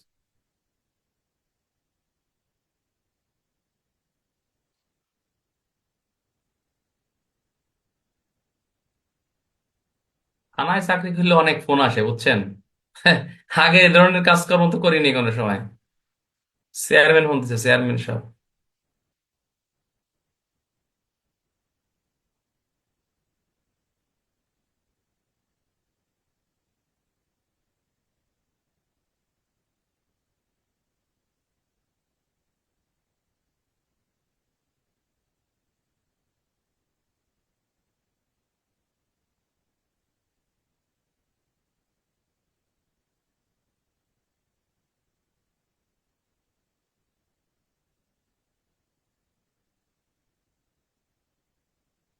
আচ্ছা, শোনা শোনা যাচ্ছে তাই না ভাই? শোনা যাচ্ছে না? এই শোনা যাচ্ছে কথা? হ্যাঁ, শোনা যাচ্ছে মনে হয়। Thank you. তাহলে এই ৮৪ ধারায় বলতেছে, যখন পুলিশ অফিসারের উপর নির্দেশিত পরোয়ানা এখতিয়ার সীমার বাইরে কার্যকর করতে হবে, তখন পুলিশ অফিসার বা নির্বাহী ম্যাজিস্ট্রেট অথবা পুলিশ অফিসারের ভারপ্রাপ্ত কর্মকর্তা নিম্নে নয় এখতিয়ার সীমার মধ্যে কার্যকর করতে হয় তার নিকট সই করার জন্য নিয়ে যাইতে হবে। অর্থাৎ এখানে বলতেছে যে এখতিয়ারের বাইরে, মনে করেন যে ওই যে যে বলছে যে এখতিয়ারের বাইরে তামিল করা যাবে, মানে পাঠানো যাবে। আবার যদি মনে করে যে না, শ্রীপুর থানার একটা পরোয়ানার আসামি এখন যশোর জেলায় আছে, তাহলে এই শ্রীপুর থানার পুলিশ ইচ্ছে করলে যশোর জেলায় যাইয়ে এই আসামি ধরে নিয়ে আসতে পারে। সেই আসামি ধরে আনবে কিভাবে? সেই আইনগত পদ্ধতির কথা আপনাকে বলতেছে ফৌজদারি কার্যবিধান ৮৪ ধারা। আমার বাংলা কথা বুঝতে পারছেন? ৮৩ ধারায় নর্মালি বলতেছে যে এখতিয়ারের বাইরে গ্রেপ্তারি পরোয়ানা কিভাবে আপনি পাঠাবেন, অর্থাৎ কার কাছে পাঠাবেন। আর ৮৪ ধারায় বলতেছে যদি আপনি না পাঠান, সেই ক্ষেত্রে আপনি আপনার একটি পরোয়ানা অন্য এলাকায় যাইয়ে আপনি কিভাবে নিজে নিজে যে তামিল করতে পারবেন, এই কথা আপনাকে বলতেছে ৮৪ ধারায়। বলতেছে যে আপনার থানার একটি পরোয়ানা যখন আপনি যদি মনে করেন যে যশোর থানার কোতোয়ালি থানায় যাইয়ে, জেলার কোতোয়ালি থানায় যাইয়ে আপনি তামিল করবেন, সেই ক্ষেত্রে বলতেছে যে আপনি পুলিশ অফিসার নিয়ে কি করবেন, হ্যাঁ, আপনি যাই ওই থানার ওসির নিকট হাজির করবেন, বা অথবা ইন্সপেক্টর পদমর্যাদার নিম্ন নয় এমন একজন পুলিশ অফিসারের নিকট যে হাজির হবেন। এবং বলতেছে যে এই পরোয়ানার নিজের নাম সই করাবেন এবং পুলিশ অফিসারের উপরে আর সীমারেখা কার্যকর নির্দেশ সপক্ষে পর্যাপ্ত কর্তৃত্ব বলে কার্যকরের বিষয়ে আপনাকে সাহায্য করা। অর্থাৎ এই কবেন যে স্যার আমি শ্রীপুর থানাতে আইছি, আমার একটা আসামি আছে, আপনার থানা আমার জায়গা আছে, আমার এটা আপনার সহায়তা করেন, ঠিক আছে কিনা। যেমন গতকাল আমাদের থানায় একটা গাড়ি এরকম পাওয়া গেছে নাকি যেন শুনলাম, ওই যে কুষ্টিয়া থেকে এসে নিয়ে গেছে, ঠিক আছে কিনা, রিকুইজিশন পাঠায় আর কি। আহ, আহ, কি লেখছে, পড়ায় মনোযোগ দেন মুডু নাকি বুঝলাম না, কারে কয়। আচ্ছা, তাহলে এখানে আপনাকে ওই ওই স্থানে যায় থানার ওসি কে সাহায্য দেবে, ওসি আপনাকে যতদূর সম্ভব আপনাকে কি করবে, আপনাকে সহায়তা করবে। এই কথা আপনাকে ৮৪ ২-এ। ৮৪ ৩-এ বলতেছে যে এইরূপ আশঙ্কার কারণ থাকে যে ম্যাজিস্ট্রেট অথবা পুলিশ অফিসার এখতিয়ার সীমার মধ্যে পরোয়ানা অনুমোদন সংগ্রহ করতে গেলে বিলম্ব হবে বা আসামি পালাই যেতে পারে, সেক্ষেত্রে পরোয়ানার ওই অনুমোদন ব্যতীতই আপনি কার্যকর করতে পারবেন। তার মানে আপনি যদি মনে করেন যে আপনি শ্রীপুর থানা থেকে যশোর থানার ওসির কাছে গেলি, ও লোক জানিয়ে যাবে না, আসামি সে চলে যাবে না, তাহলে আপনি ওই যশোরের কোতোয়ালি থানার ওসির অনুমতি ছাড়াই যশোর থেকে আসামি আপনি ধরিয়ে লাবেন, ধরিয়ে পরবর্তীতে কবেন যে আসামি ধরিয়ে লাইছি স্যার। কথা কি বুঝছেন? এই দেখবেন মাঝে মাঝে আমাদের মাগুরার সদর থানা থেকে বা মাগুরা ডিবি এসে আমাদের শ্রীপুরে এসে মাল মাদক উদ্ধার করতেছে, বা অনেক সময় অনেক আইনানুগ কাজ করতেছে, করার পরে বলে যে স্যার আমরা এটা করছি, ঠিক আছে কিনা। এটারও কিন্তু আইনগত ভিত্তি আছে। অর্থাৎ এই কথাটাই আপনাকে এখানে বলতেছে।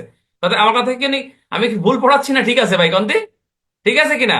এই কথা আপনাকে ৮৪ ধারায় বলতেছে যে এখতিয়ার বাইরে যখন পুলিশ অফিসার গ্রেপ্তারি পরোয়ানা তামিল করবে সেই বিধানটা কি। একজন বলছে স্যার ৮৩ এবং ৮৪-এর মধ্যে পার্থক্যটা কোন। আমি আবার বলি, ফৌজদারি কার্যবিধি আইনের ৮৩ ধারায় বলতেছে যে এখতিয়ারের বাইরে গ্রেপ্তারি পরোয়ানা কিভাবে প্রেরণ করতে হয়, অর্থাৎ কার কাছে আপনি প্রেরণ করবেন। অর্থাৎ এখতিয়ারের বাইরে যখন গ্রেপ্তারি পরোয়ানা তামিল প্রেরণ করবেন, তখন ওই জেলার নির্বাহী ম্যাজিস্ট্রেট বা ওই জেলার এসপি বা মেট্রো এলাকায় হলে পুলিশ কমিশনের কাছে পাঠাবেন। এবং নির্বাহী ম্যাজিস্ট্রেট, পুলিশ সুপার বা পুলিশ কমিশনার ইতোপূর্বে বর্ণিত, অর্থাৎ গ্রেপ্তারি পরোয়ানা যেভাবে তামিল করতে হয় ওইভাবেই আপনি তামিল করবে তারা। শেষ ৮৩ ধারা। ৮৪ ধারায় বলতেছে যে গ্রেপ্তারি পরোয়ানা অন্য জেলার পুলিশ সুপার, পুলিশ কমিশনার বা নির্বাহী ম্যাজিস্ট্রেটের কাছে আপনি পাঠান নাই, কিন্তু আপনার শ্রীপুর থানারই একটা গ্রেপ্তারি পরোয়ানা আপনি এখন মনে করেন কুষ্টিয়া যায় তামিল করবেন, এটা কেমবালা করবেন।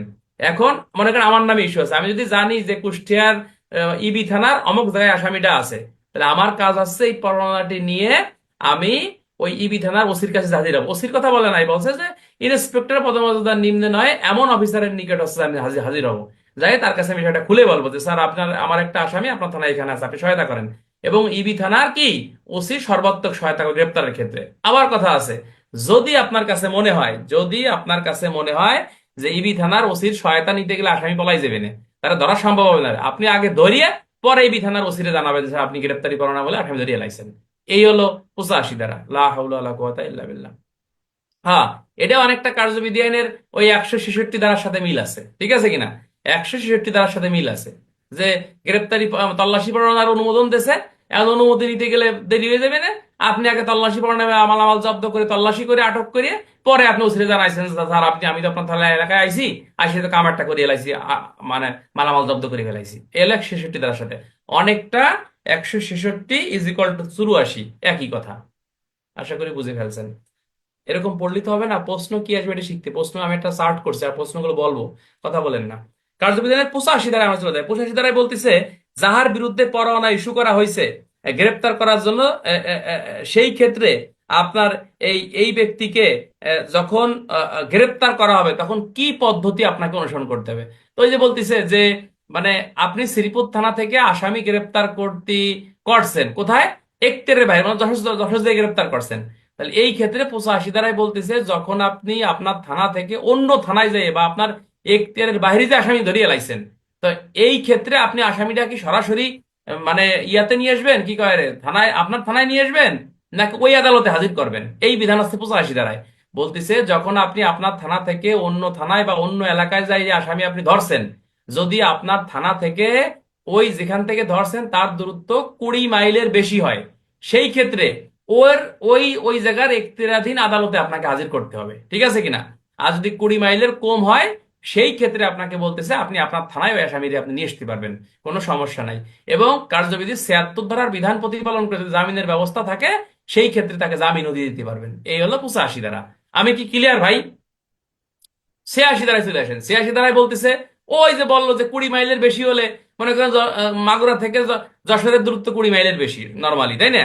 তাহলে এই যশোর থেকে আসামি ধরিয়ে তুমি সরাসরি কোথায় আনতে পারবা না, এই এই শ্রীপুর থানায় কিন্তু আনতে পারবা না, যেহেতু 20 মাইলের বেশি হয়ে গেছে। তোমাকে ওই যশোরের এখতিয়ারি আদালতে আসামিকে হাজির করতে হবে। আদালত যদি দেখে এই আসামিকে অন্যায়ভাবে ধরা হয়েছে, তার জামিনের ব্যবস্থা আছে, বা জামিন দিলে সে যাবে না, ঠিক আছে কিনা, সেই ক্ষেত্রে তাকে কি করা যাবে, আপনার এই 76 ধারার বিধান প্রতিপালন করে এই আদালত কিন্তু তাকে জামিনেও ছাড়তে পারবে। আবার যদি মনে করে যে এই আসামি সম্পর্কে আরো তদন্ত ইনকোয়ারির প্রয়োজনীয়তা আছে, সেই ক্ষেত্রে তাকে অন্তর্বর্তীকালীন জামিনও দেওয়া যাবে, যে ছাড়া যাবে না, তারপর আদালত মনে করতেছে যে আমার এলাকা থেকে কোনো আসামিরে আমি শ্রীপুর নিতে দেবো না, আমি এসে আসামি ছাড়িয়ে দেবো, এর সম্পর্কে আরো ইনকোয়ারির দরকার আছে, তাহলে আদালত কিন্তু তাকে ছাড়িয়েও দিতে পারে। এই কথা আপনাকে 86 ধারায় বলতেছে। আর একটা কথা আপনাকে এখানে বলতেছে, যদি আদালত মনে করে যে এই আসামির বিচার শ্রীপুর এলাকায় বা মাগুরা আদালতে হবে, সেই ক্ষেত্রে যশোর থেকে শ্রীপুরে আনতে আসামি যে পুলিশ হেফাজতে থাকতেছে না, একে বলা হচ্ছে ট্রানজিট রিমান্ড। অর্থাৎ এই যে যে মধ্যবর্তী যে সময়টুকু আসামি পুলিশ হেফাজতে থাকতেছে, আদালত যদি কয় যে এই আসামিরে আপনি শ্রীপুরে নিয়ে যান, তাহলে যশোর থেকে শ্রীপুরে আসতে যদি 24 ঘন্টা বেশি সময় লাগিয়ে যায়। নর্মালি তোমরা জানো 61 ধারায় বলতেছে আসামিকে 24 ঘন্টার বেশি হেফাজতে রাখা যাবে না, তাই না? আবার মনে করো 81 ধারায় বলতেছে অনতিবিলম্বে হাজির করতে হবে। এখন তুমি যশোর থেকে তো সরাসরি আসামিরে তুমি দেখা গেলো আসতে, মাগুরা আসতে তোমার 24 ঘন্টা বেশি সময় লাগছে, তাহলে তোমার আইনের বিধান অমান্য হয়ে গেল না। তাহলে এই কথাটা এখানে বলতেছে, এই যে যে আদালত নির্দেশ দিল, এই যে যে সময়টুকু পুলিশ হেফাজতে আসামি থাকলো, এটাকে ট্রানজিট রিমান্ড বা পরিবহন রিমান্ড বলা হয়। তো এটা ইয়াতে লেখা আছে ভাষ্যতে, ওই আর একটা বইতে পড়ছি, কিন্তু এটা পরীক্ষা আসবে না জানানোর জন্য বলতেছি। এখন মনে করো তুমি আসল যশোর তো কাছেই, এখন মনে করো আসামি ধরছো, তুমি মনে করো যে বান্দরবনের তে আসামি ধরছো, এখন বান্দরবনের তে আসামি মাগুরায় আনতে কি 24 ঘন্টা বেশি সময় লাগতে পারে না? পারে কিনা? তো এই সময়টুকু কিন্তু এখানে যে পুলিশ বাজার থাকতে, এটা ট্রানজিট রিমান্ড হিসেবে বলা হয়। লজ্জাবতী গাছ মুখে রেখেছে বন্ধুরা কি মুডু না, কি বুঝলাম? এই কমেন্ট করা যাবে না ভাই, কমেন্ট করা যাবে না, ঠিক আছে? লা হাওলা ওয়ালা কুওয়াতা ইল্লা বিল্লাহ। আচ্ছা, এই কথা বলেন না, শোনেন, পদোন্নতির জন্য আপনাকে ধৈর্য থাকতে হবে। মানে আপনি আমার কাছে পড়েন না যার কাছে পড়েন, যদি ধৈর্যের সাথে লেখাপড়া করেন। আর একটা কথা আপনাকে বলি, এই মুহূর্তে আমার গাইড বা রাখাল চন্দ্র সূত্রধর স্যারের গাইডের প্রশ্নগুলো আপনাকে দেখতে হবে। একটা কথা বলি, যে আমরা তো ব্যাখ্যামূলক পড়াচ্ছি যে প্রশ্ন কিভাবে আসবে, এমসিকিউ কিভাবে হবে, পাশাপাশি আপনাকে প্রশ্নগুলো দেখতে হবে। পরীক্ষার হলে কিন্তু প্রশ্ন আসবে, এই ধারা আসবে না রে, সূচিও আসবে না রে। সুতরাং প্রশ্ন না লিখতে পারলি এই চেহারাও কোনো কামে আসবে না, এই এ, সূচিও কোনো কামে আসবে না, ঠিক আছে? এই জন্য বেশি বেশি প্রশ্ন প্র্যাকটিস করতে হবে। তো আশা করি ফৌজদারি কার্যবিধি 86 ধারা থেকে প্রশ্নগুলো পারছেন। এখানে আমরা এখন দ্রুত বলবো যে এই গ্রেপ্তারি পরোয়ানা থেকে কি কি রিটেনে প্রশ্ন হতে পারে। আমি একটু বলি, কথা বলেন না। প্রশ্ন হতে পারে গ্রেপ্তারি পরোয়ানা কাকে বলে, উত্তর কি 75 ধারা, পেয়ারবি কি 315, 468। প্রশ্ন আসবে গ্রেপ্তারি পরোয়ানার বৈশিষ্ট্য কি, ওই একই ধারা। গ্রেপ্তারি পরোয়ানার উপাদান কি, ওই একই ধারা। প্রশ্ন আসবে যে জামিনযোগ্য পরোয়ানায় আসামির জামিনের বিধান কি, সেটা আছে ফৌজদারি কার্যবিধি আইনের এই 76 ধারা। কথা ক্লিয়ার? এখান থেকে আমাদের পদোন্নতি পরীক্ষায় প্রশ্ন আসতে পারে যে এখতিয়ারের বাহিরে গ্রেপ্তারি পরোয়ানা প্রেরণের বিধান কি। হ্যাঁ, কার্যবিধি আইন 5 মার্কের প্রশ্ন। তাহলে তোমাকে অ্যান্সার করতে হবে এই আইনের কয় ধারা দিয়ে, 83 ধারা দিয়ে আপনাকে অ্যান্সার করতে হবে। প্রশ্ন হতে পারে যে এভাবে, যে শ্রীপুর থানার একজন সাব ইন্সপেক্টর তার মামলার একটি পরোয়ানাভুক্ত আসামি আপনার গ্রেপ্তার করতে গেল বান্দরবন জেলার মনে করেন ক নামক থানায়। এই ক্ষেত্রে শ্রীপুর থানার ভারপ্রাপ্ত কর্মকর্তার আইনগত করণীয় কি ব্যাখ্যা করো।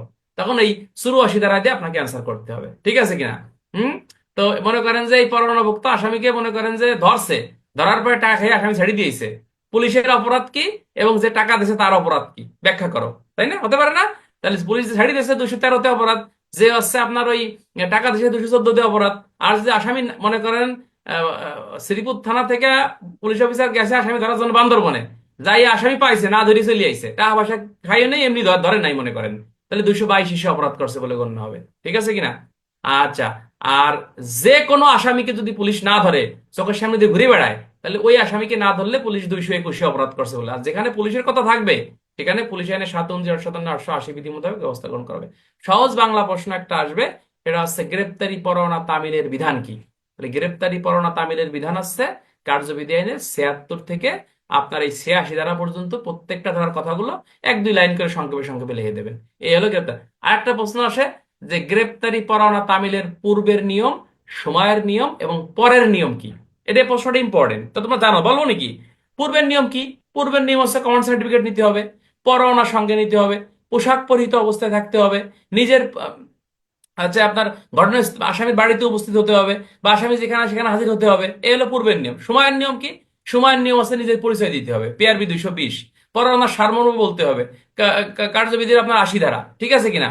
তারপর হচ্ছে আপনার গ্রেপ্তারি পরোয়ানা তামিলের ক্ষেত্রে কার্যবিধির এই 47 থেকে 53 ধারার পদ্ধতি অনুসরণ করতে হবে, ঠিক আছে কিনা? এরপরে আমাদের কি করতে হবে?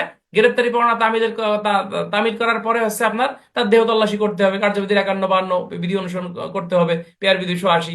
আর পরের নিয়ম কি? পরের নিয়ম সময়ের নিয়ম তো আরো আছে। সময়ের নিয়ম ওই যে মানে এখতিয়ারের বাইরে কিভাবে করবেন, তারপরে আছে অন্য এলাকায় হলে কিভাবে করবেন, এগুলো সব সময়ের মধ্যেই পড়বে। আর পরের নিয়মগুলো কি কি? পরের নিয়ম আছে জিডিতে নোট দেবেন, ঊর্ধ্বতন কর্তৃপক্ষকে জানাবেন, তারপরে আছে থানায় এসে এসে জিডিতে নোট দেবেন, এবার আছে 24 ঘন্টার মতো আসামিকে আদালতে সোপর্দ করবেন, অসুস্থ হলে তার চিকিৎসার ব্যবস্থা করবেন, তার অভিভাবককে ফোন দেবেন। এগুলো নিজের মতো করে লিখতে হয়, কথা বুঝছেন? সব কথা কিন্তু এখানে নাই, কিন্তু নিজের জ্ঞান বুদ্ধি মাথায় একটু খাটাইয়ে আগের নিয়ম, সময়ের নিয়ম, পরের নিয়ম এটা একটু লিখবেন। এখান থেকে আর একটা প্রশ্ন ভাবে আসতে পারে যে ফৌজদারি কার্যবিধি আইন অনুসারে ক নামক ব্যক্তিকে পরোয়ানা ইস্যুকারী আদালত থেকে 50 মাইল দূরে যেয়ে গ্রেপ্তার করা হলো, সেই ক্ষেত্রে আসামি মানে কোর্টে আনয়নের ক্ষেত্রে আইনগত বিধান কি। একটাই ধারা, সেটা হচ্ছে এই 85 ধারা। এই টাইপের প্রশ্ন এখান থেকে আসবে, এছাড়া আর কোনো প্রশ্ন আসার সম্ভাবনা নেই, ঠিক আছে কিনা? তো আশা করি এই গ্রেপ্তারি পরোয়ানা রিলেটেড বিষয়গুলো আপনারা পারলেন। আমরা আগামীকালও ক্লাস আছে রাত 8টা 30-এ, হুলিয়া, ক্রোকি পরোয়ানা এবং 90 থেকে 94 পর্যন্ত পড়বানি, কালকেও ক্লাস আছে। আর আজকে আমরা এখন পেয়ারবি পড়বো। পেয়ারবি কে কেউ অবহেলা করা যাবে না, ঠিক আছে? পেয়ারবি খুবই গুরুত্বপূর্ণ।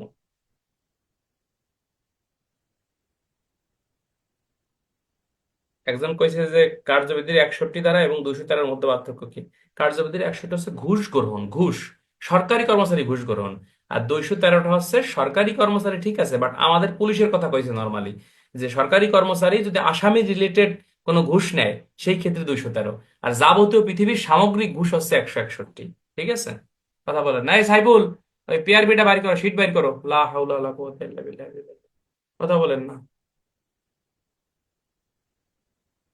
আচ্ছা বন্ধুরা, সবাই ভালো আছেন আশা করি। আমরা এখন পিআরবির বিষয়গুলো দেখব। পিআরবি আসলে 1290টা পিআরবি আছে, সব পিআরবি পড়া সম্ভব না। আমি নর্মালি রিটেনের জন্য 70 থেকে 80টা পিআরবি পড়াবানি, আর এমনি এমসিকিউর জন্য হয়তো 150-200 পিআরবি পড়বে, এর বেশি না, প্রশ্ন কমন থাকবে। আচ্ছা, আমরা গত ক্লাসে পিআরবি শীটটা বাইর করো, শীটটা বাইর করো। সাইফুল, শীটটা ডিসপ্লেতে আনো। পিআরবি 261-তে আমরা পড়ছিলাম যে তদন্তের সময়সীমা কি। নর্মালি আপনারা জানেন যে পিআরবিতে বলতেছে যে কোনো মামলা 15 দিনের মধ্যে তদন্ত শেষ করতে হবে, এবং কার্যবিধিতে বলতেছে পুলিশ অফিসার তদন্তের জন্য একটা মামলা 120 দিন সময় পাবে। আর একটা কার্যবিধি 67 ধারায় বলতেছে দায়রা আদালতে মামলা নিষ্পত্তি করতে হবে 63 দিনের মধ্যে, আর ম্যাজিস্ট্রেট আদালতে মামলা নিষ্পত্তি করতে হবে হচ্ছে 180 দিনের মধ্যে। এই এমসিকিউ গুলো মনে রাখবেন, ঠিক আছে কিনা? 261তে আপনার 262 আমরা আগে পড়ায় ফেলছি। আজকে আমরা চলে যাব পিআরবি ওই 263, 264। এটা কিন্তু অত্যন্ত গুরুত্বপূর্ণ, এবং যারা পরীক্ষা দিয়েছেন তারা জানেন যে প্রশ্ন আসে এখান থেকে যে কেস ডায়েরি কাকে বলে, কেস ডায়েরি কে কে দেখতে পারে। কেস ডায়েরি কে কে দেখতে পারে সেটা হচ্ছে পিআরবি 68, ঠিক আছে কিনা? আর কেস ডায়েরিতে কি কি বিষয় উল্লেখ থাকে সেটা হচ্ছে পিআরবি 263। রিটেনে প্রশ্ন আসে যে কেস ডায়েরি কাকে বলে, কেস ডায়েরি কি কি বিষয়ে উল্লেখ থাকে। তাহলে উল্লেখ থাকার ক্ষেত্রে যদি কেস ডায়েরি আমার মনে হয় এবার আমাদের এএসআই দের আসবে না, কনস্টেবলদের তো আসবে না, কিন্তু কেস ডায়েরি আমাদের জন্য ইম্পর্টেন্ট, সবাই পড়বো আমরা এটা। আচ্ছা, কেস ডায়েরিতে কি কি বিষয় উল্লেখ থাকে? সে যে সময় তার কাছে খবরটি পৌঁছেছে এই বিষয়টা উল্লেখ থাকে। 2 নম্বরে বলতেছে যে সময় তিনি তদন্ত শুরু এবং শেষ করেছেন এই বিষয়টা উল্লেখ থাকে। যে স্থান বা স্থান সমূহ তিনি পরিদর্শন করেছেন এই বিষয়টা আপনার উল্লেখ থাকে। আর তদন্ত করে তিনি কি কি পেয়েছেন সেই বিষয়টা কেস ডায়েরিতে উল্লেখ থাকে। তাহলে এই পয়েন্টগুলো মুখস্থ করতে হবে। এরা ছাড়া কেস ডায়েরিতে অন্য কোনো বিষয় লেখা যাবে না। ইভেন গ্রামের চেয়ারম্যান মেম্বার যদি কেস ডায়েরির কোনো তথ্য কোনো তথ্য মামলা সংশ্লিষ্ট দেয়, তাও কিন্তু কেস ডায়েরিতে লেখা যাবে না, এটা অন্য প্রতিবেদনের মাধ্যমে আদালতকে জানাতে হবে। তাহলে আমরা এখানে কি পাইলাম যে কেস ডায়েরিতে কি কি উল্লেখ থাকে? মামলাটি বলতেছে যে কোন সময় খবরটি তিনি পেয়েছেন, অর্থাৎ মামলার আয়ু, মামলাটি কখন গ্রহণ করেছেন, অর্থাৎ কখন তার হাতে এসেছে, এটা কেস ডায়েরিতে লেখা থাকবে। 2 নম্বরে বলতেছে তিনি কখন তদন্ত শুরু এবং শেষ করছেন, অর্থাৎ তদন্ত শুরু এবং শেষ কখন করছে, এটা কেস ডায়েরিতে লিখতে হবে। 2 নম্বরে আপনাকে বলতেছেন তিনি কোন কোন স্থান পরিদর্শন করছেন, ঠিক আছে? যেমন আমরা এই যে ইএস ইনকোয়ারি স্লিপ, অনুসন্ধান অনুসন্ধান স্লিপ আমরা ইনকোয়ারি করি, তদন্ত করি, তো এটা আমরা কিন্তু এসসিডির মাধ্যমে লিখি। অর্থাৎ আমাকে কখন হামলা করছে, আমি তারপরে হামলা করে আমি তদন্ত কখন শুরু করছি, কখন শেষ করছি, তদন্তকালে আমি কোথায় কোথায় গেছি, ঠিক আছে কিনা। এরপরে বলতেছে যে তদন্তের মাধ্যমে আমি কি কি বিষয়গুলো পেয়েছি, এই বিষয়গুলো কেস ডায়েরিতে থাকবে। এছাড়া কেস ডায়েরিতে অন্য কিছু থাকবে না। রিটার্নের জন্যই 4টা পয়েন্ট গুরুত্বপূর্ণ। কেস ডায়েরি কাকে বলে, কেস ডায়েরিতে কি কি বিষয় উল্লেখ থাকে, ঠিক আছে? এটা একটু গুরুত্ব দেবেন। আর কেস ডায়েরি এটা কিন্তু একটা গোপনীয় দলিল। রিটেনের জন্য আরেকটা প্রশ্ন আসে, কেস ডায়েরির সাক্ষ্যগত মূল্য লেখো। কেস ডায়েরির সাক্ষ্যগত মূল্য সাক্ষ্য আইনের 59 থেকে সাক্ষ্য আইনের 161 এবং কার্যবিধি আইনের সাক্ষ্য আইনের 9, 35, 74 এই ধারাগুলো কেস ডায়েরির সাক্ষ্যগত মূল্য, ঠিক আছে কিনা। এবং যদি আরেকটা প্রশ্ন আসে যে কার্যবিধি আইন অনুসারে কেস ডায়েরির সাক্ষ্যগত মূল্য নিরূপণ করো, এটা কিন্তু অনেকেই ভুল করবেন। কার্যবিধি আইন অনুসারে কেস ডায়েরির সাক্ষ্যগত মূল্য নিরূপণ করো, এই প্রশ্নটা ইম্পর্টেন্ট। যখনই সাক্ষ্যগত মূল্য নিরূপণ করো, বহুত ব্যাককল আছে আমার মতো পাবলিক, সে 9, 35, 74, 159 এগুলো লিখবে না। সাক্ষ্যগত মূল্য কার্যবিধি আইনেও কিন্তু কার্যবিধির 172 ধারায় লেখা আছে যে কেস ডায়েরি মামলার আহ পরিচালনার ডায়েরি, এটা আদালত তলব করতে পারে এবং এটা মূলত মামলার সাক্ষ্য প্রমাণ হিসেবে আদালতে উপস্থাপন করা হবে না। কি হবে না? সাক্ষ্য প্রমাণ হিসেবে উপস্থাপন, এটা কি উপস্থাপন করতে হবে? মূলত ম্যাজিস্ট্রেট মহোদয় দেখবে যে কিভাবে মামলাটি তদন্ত করা হয়েছে, ঠিক আছে কিনা। অর্থাৎ বিচার কার্যে এটা সহায়ক ভূমিকা পালন করবে, কিন্তু এটা মামলার কি না, মূল সাক্ষী না। এটা আছে মূলত কেস ডায়েরি সাক্ষ্যগত মূল্যই, এটা কার্যবিধি আইনের 172 ধারা এবং পিআরবি 263, 264, পিআরবি 68 বিধিতে এই কথাই বলতেছে। শোনা যায় কথা? শুনতেছেন? আচ্ছা, আমরা এখন চলে যাবো, আমার আমার শীটটা দেখবেন। সাইফুল ক্লাসে নাই? শীটটা বললাম যে একটু ডিসপ্লে দাও, তাহলে সবার জন্য সুবিধা হয়, তারা দেখলেও মুখস্থ হয়ে যাবে না। পিআরবি 264 বিধিতে একটু গুরুত্ব, সিআরপিসি 172 কেস ডায়েরির সংজ্ঞা দিছে, 172 পড়ায়নি, পড়াবানি সামনে। আচ্ছা, পিআরবি 264 বিধিতে বলতেছে যে কেস ডায়েরি আপনি কিভাবে লিখবেন, এই লেখার নিয়মটা কি, কেস ডায়েরি লেখার নিয়ম কি, এই নিয়মের কথা আপনাকে 264 বিধিতে বলতে, এটা কিন্তু গুরুত্বপূর্ণ। কেস ডায়েরি লেখার নিয়ম নিম্নরূপ, এরা বইতে যা কইছে এটা বাদ, আমি বলি আপনি শুনেন, মুখস্থ হয়ে যাবে। 1 নম্বর হচ্ছে কেস ডায়েরি 3 কপিতে লিখতে হবে। 2 নম্বর হচ্ছে প্রতিদিনের কেস ডায়েরি প্রতিদিন লিখতে হবে। 3 নম্বরে আপনাকে বলা হচ্ছে যে কেস ডায়েরিতে মামলা নম্বর, তারিখ, সময় এগুলো উল্লেখ করতে হবে, ঠিক আছে কিনা। কেস ডায়েরি লিপিবদ্ধকারী অফিসারের আপনার স্বাক্ষর থাকতে হবে। এরপরে বলতেছে যে কেস ডায়েরি নর্মালি 2 কপিতে লিখতে হবে, বিশেষ মামলার কেস ডায়েরি 3 কপিতে লিখতে হবে, ঠিক আছে কিনা। এরপরে বলতেছে যে কেস ডায়েরি লিপিবদ্ধকারী অফিসার ইংরেজিতে লিখবে, তিনি যদি বাংলা পারেন তাহলে বাংলায় লিখতে হবে, ঠিক আছে কিনা। এরপরে বলা হচ্ছে যে কেস ডায়েরি কার্যবিধি আইনের 161 ধারা মোতাবেক নিজের ভাষায় আপনাকে লিখতে হবে। অর্থাৎ এই কেস ডায়েরির ভাষা কি হবে, ভাষাটা হচ্ছে সিআরপিসি 161, যেমন একজন ব্যক্তির বিবৃতি যেরকম হয়, এই 161 ধারায় আপনাকে বলতেছে যে নিজের ভাষায় এই কেস ডায়েরিটা নিজের বিবৃতির মতো করে আপনাকে লিখতে হবে। আর একটা বলতেছে কেস ডায়েরি যে লেখা হলো, এই লেখাটা হচ্ছে যথাযথভাবে আপনাকে সংরক্ষণ করতে হবে। মানে খাম খেয়ালের মধ্যে একটা এক জায়গায় ফেলায় রাখা যাবে না, অর্থাৎ এটা মামলার গোপনীয় দলিল হিসেবে এটা ব্যবহার করা হয়, সিক্রেট দলিল এটা, ঠিক আছে কিনা। এটা কিন্তু সবাই দেখতে পারে না, আবার সবাই দেখতে পারে। হুম। সুতরাং এটা গুরুত্বপূর্ণ। রিটেনে প্রশ্ন আসবে কেস ডায়েরি কাকে বলে, কেস ডায়েরি কাকে বলে জানেন তাই না? কেস ডায়েরি হচ্ছে মামলা তদন্তের ডায়েরি, মামলা তদন্তের ধারা বিবরণী সহ অগ্রগতি প্রতিবেদন 2/38 2 কপিতে যে ডায়েরি লিপিবদ্ধ করা হয় তাকে কেস ডায়েরি বলা হয়। শেষ। কার্যবিদ্যা আইনের 172, পিআরবি 68, 263, 264 শেষ। এভাবে লিখলে আমরা কেস ডায়েরির কিতে কোন কোন বিষয় উল্লেখ থাকে। 263-তে বলতেছে কেস ডায়েরিতে নিম্নলিখিত 4টি বিষয় থাকবে। 1 নম্বর হচ্ছে মামলাটি তদন্তকারী কর্মকর্তা কখন হাতে পেয়েছে। 2 নম্বর হচ্ছে তিনি তদন্ত কখন শুরু এবং শেষ করছে, তিনি কোন কোন স্থান পরিদর্শন করছে, কোন কোন স্থান পরিদর্শন করে তিনি কি কি বিষয়গুলো পেয়েছে। এইগুলো ছাড়া অন্য কোনো বিষয় কেস ডায়েরিতে লেখা যাবে না। ঠিক আছে কিনা? ইভেন থানা এলাকার কোনো চেয়ারম্যান মেম্বার যদি মামলা সংশ্লিষ্ট কোনো তথ্য দেয়, তাও কেস ডায়েরিতে লেখা যাবে না। এরা আলাদা প্রতিবেদনের মাধ্যমে আদালতকে জানাতে হবে। এই হলো কেস ডায়েরিতে কি কি লেখা থাকে। আর 264-তে বলতেছে কেস ডায়েরি ক্যাম্বালা লিখবেন। ক্যাম্বালা মানে কিভাবে লিখবেন। 1 নম্বর আছে কেস ডায়েরি প্রতিদিনের প্রতিদিন লিখতে হবে। তদন্তকারী কর্মকর্তা সিল স্বাক্ষর থাকবে, মামলা নম্বর থাকবে। তারপরে ইংরেজিতে লিখতে হবে, বাংলায় পারলে বাংলায় লিখতে হবে, 2 কপিতে লিখতে হবে। বিশেষ মামলা কেস ডায়েরি 3 কপিতে লিখতে হবে। ঠিক আছে কিনা? কাটাছাটা আপনার করা যাবে না। আহ, তদন্তকারী কর্মকর্তা কোথায় রাত্রি যাপন করছেন সে বিষয়টাও কেস ডায়েরিতে লিখতে হবে। এই হলো কেস ডায়েরি লেখার নিয়ম বা মানে সিস্টেম। ঠিক আছে কিনা? আশা করি বুঝে ফেলছেন। আচ্ছা, পেআরবি 266 বিধি আমরা দেখবো। এখানে আপনাকে বলতেছে মৃত্যুকালীন জবানবন্দি। মৃত্যুকালীন জবানবন্দি স্যার ডিসপ্লে দেন একটু। ডিসপ্লে তো ডিসপ্লে একদম দেওয়াতে পারো কিনা? সাইফুল কোহানে যায় আমি বুঝি না, সাইফুল তো ব্যস্ত মনে হয় বেচারা।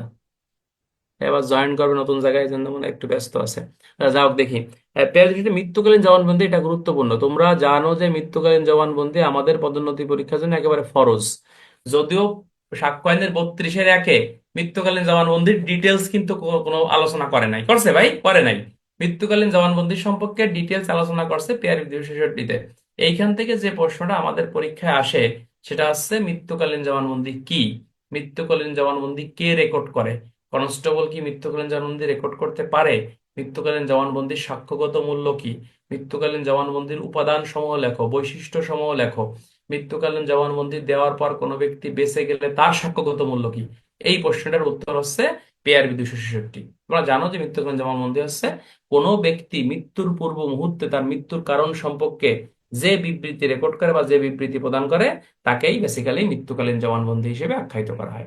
মৃত্যুকালীন জবানবন্দি সকল ব্যক্তি রেকর্ড করতে পারে, চেয়ারম্যান মেম্বার চৌকিদার দফাদার সবাই আপনার এই মৃত্যুকালীন জবানবন্দি রেকর্ড করতে পারবে। ঠিক আছে কিনা?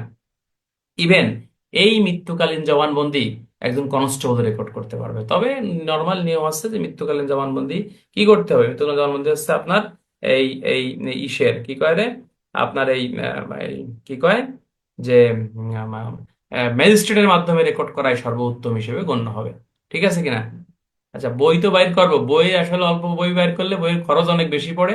তারপরেও আপনাদের সুবিধার্থে আমি করব, খরচ আমার হয় আমার হোক, সমস্যা নেই।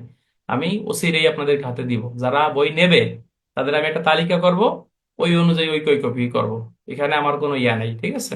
আমি দেবো ইনশাল্লাহ, কথা যেটা বলছি দেবো।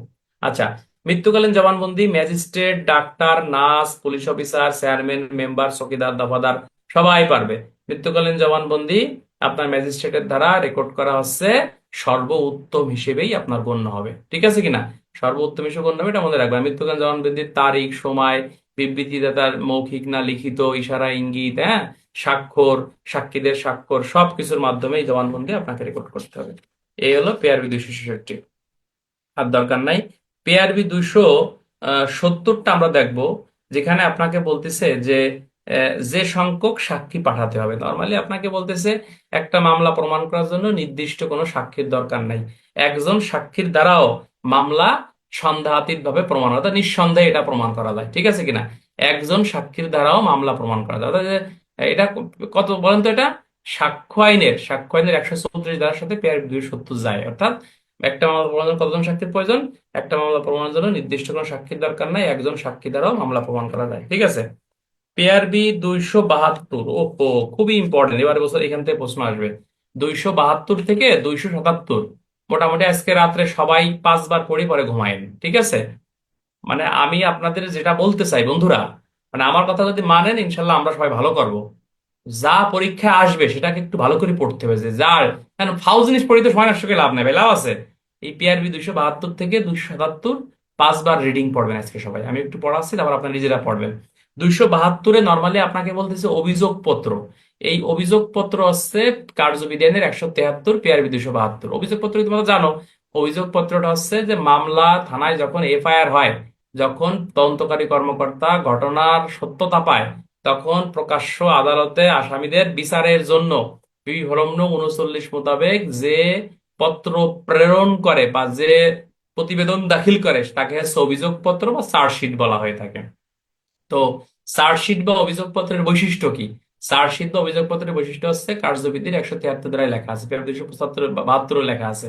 বলতেছে আসামির নাম ঠিকানা থাকবে, সাক্ষীদের নাম ঠিকানা থাকবে, মামলা নম্বর উল্লেখ থাকবে, ধারা উল্লেখ থাকবে, তারপরে কোনো আসামিকে জামিন দেওয়া হয়েছে কিনা সেটা উল্লেখ থাকবে, কেউ মুচলেকায় মুক্ত মুক্ত আছে কিনা সেটা উল্লেখ থাকবে, কোন আসামি কি অপরাধ করছে সেটা উল্লেখ থাকবে, কোন সাক্ষী কি বিবৃতি দিছে, কোন ধরনের সাক্ষ্য উপস্থাপন করছে সেটা উল্লেখ থাকবে, কেন একজন আসামিকে মামলার দায় থেকে ফাইনাল রিপোর্ট দেওয়া হয়েছে সেটা উল্লেখ থাকবে, তদন্তকারী কর্মকর্তার স্বাক্ষর থাকবে, থানার ওসির স্বাক্ষর থাকবে, সার্কেলের স্বাক্ষর থাকবে।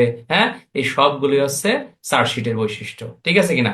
আসামির পূর্ব প্রিভিয়াস চরিত্র উল্লেখ থাকবে, আসামি পূর্বে দণ্ডিত কিনা সেটা উল্লেখ থাকবে, আসামির স্থাবর অস্থাবর সম্পত্তির বিবরণ উল্লেখ থাকবে।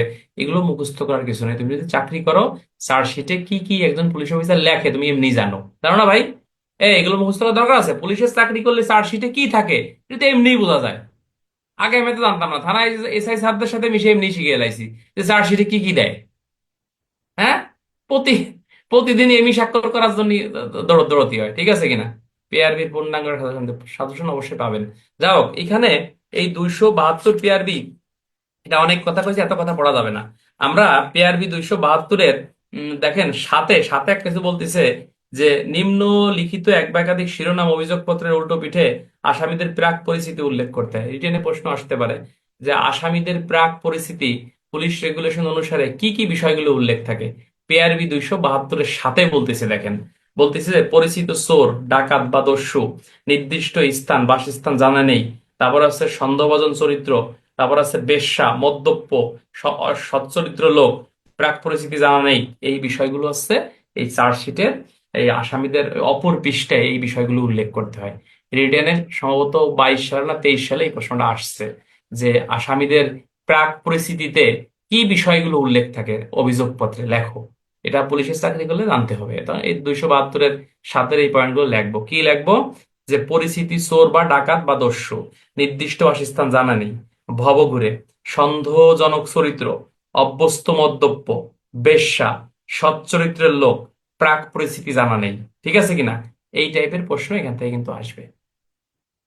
এমসিকিউ আসতে পারে, নিচের কোনটি উল্লেখ থাকে, নিচের কোনটি উল্লেখ থাকে না। এই টাইপের প্রশ্ন আসলে আশা করি আপনি পারবেন, ঠিক আছে? হ্যাঁ, এরপরে আরো আরো কিছু কথা এখানে আছে, যেমন রাসায়নিক পরীক্ষার রিপোর্টের জন্য অভিযোগপত্র দাখিলে বিলম্ব করা যাবে না। অভিযোগপত্র দাখিলের সংবাদ বাদীকে জানাতে হবে। আবার অভিযোগপত্র দাখিলের সময় আসামির পূর্বে দণ্ডিত বিষয় কিনা লাল কালিতে লিপিবদ্ধ করতে হবে। হ্যাঁ, এই বিষয়গুলো কিন্তু গুরুত্বপূর্ণ। হ্যাঁ, চার্জশিটে এমসিটাও কিন্তু থাকে। এমসি, এমসি তো সকল মামলায় দরকার হয় না, যে মামলায় এমসি দরকার হয় সেই মামলায় এমসি আপনি দিতে হবে, থাকবে আর কি, ঠিক আছে? এই হলো কথা।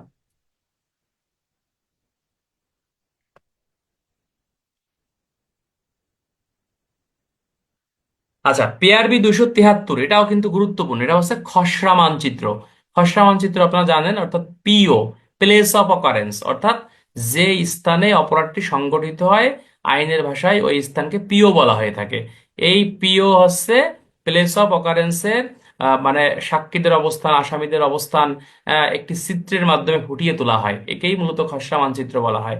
খসড়া মানচিত্রে আপনার সাক্ষীদের অবস্থান 1 2 3 এবং কোনো মানে আসলে আসামিদের অবস্থা, সাক্ষীদের অবস্থান 1 2 3, আসামিদের অবস্থান ক খ গ, সরোয়া সরেয়া ইত্যাদি ভাবে উল্লেখ করা হয়ে থাকে। এবং খসড়া মানচিত্র কি সকল মামলার আবশ্যক? না, খসড়া মানচিত্রে সকল মামলায় আবশ্যক না। নরমালি বলতেছে খুন, ডাকাতি, গুরুতর দাঙ্গা, ডাকে দস্যুতা, মহাসড়কে দস্যুতা বৃত্তি, চুরি, এবং যে ক্ষেত্রে 600 টাকার অধিক চুরি হয়ে গেছে, এই সকল মামলায় খসড়া মানচিত্র তৈরি করা আবশ্যক। এখন খসড়া মানচিত্র কে তৈরি করে? খসড়া মানচিত্র তৈরি করা হচ্ছে পুলিশ অফিসার, দ্যাট মিন যিনি মামলার আয়ু, তিনি হচ্ছে খসড়া মানচিত্র তৈরি করে। একদিন একটু অফ দেন, তাই না? অফ দেবো কেন? অফদের দরকার নাই, অফ চলুক। আর যেদিনকে যেদিনকে বন্ধ লাগে আমি এমনি দিবানি।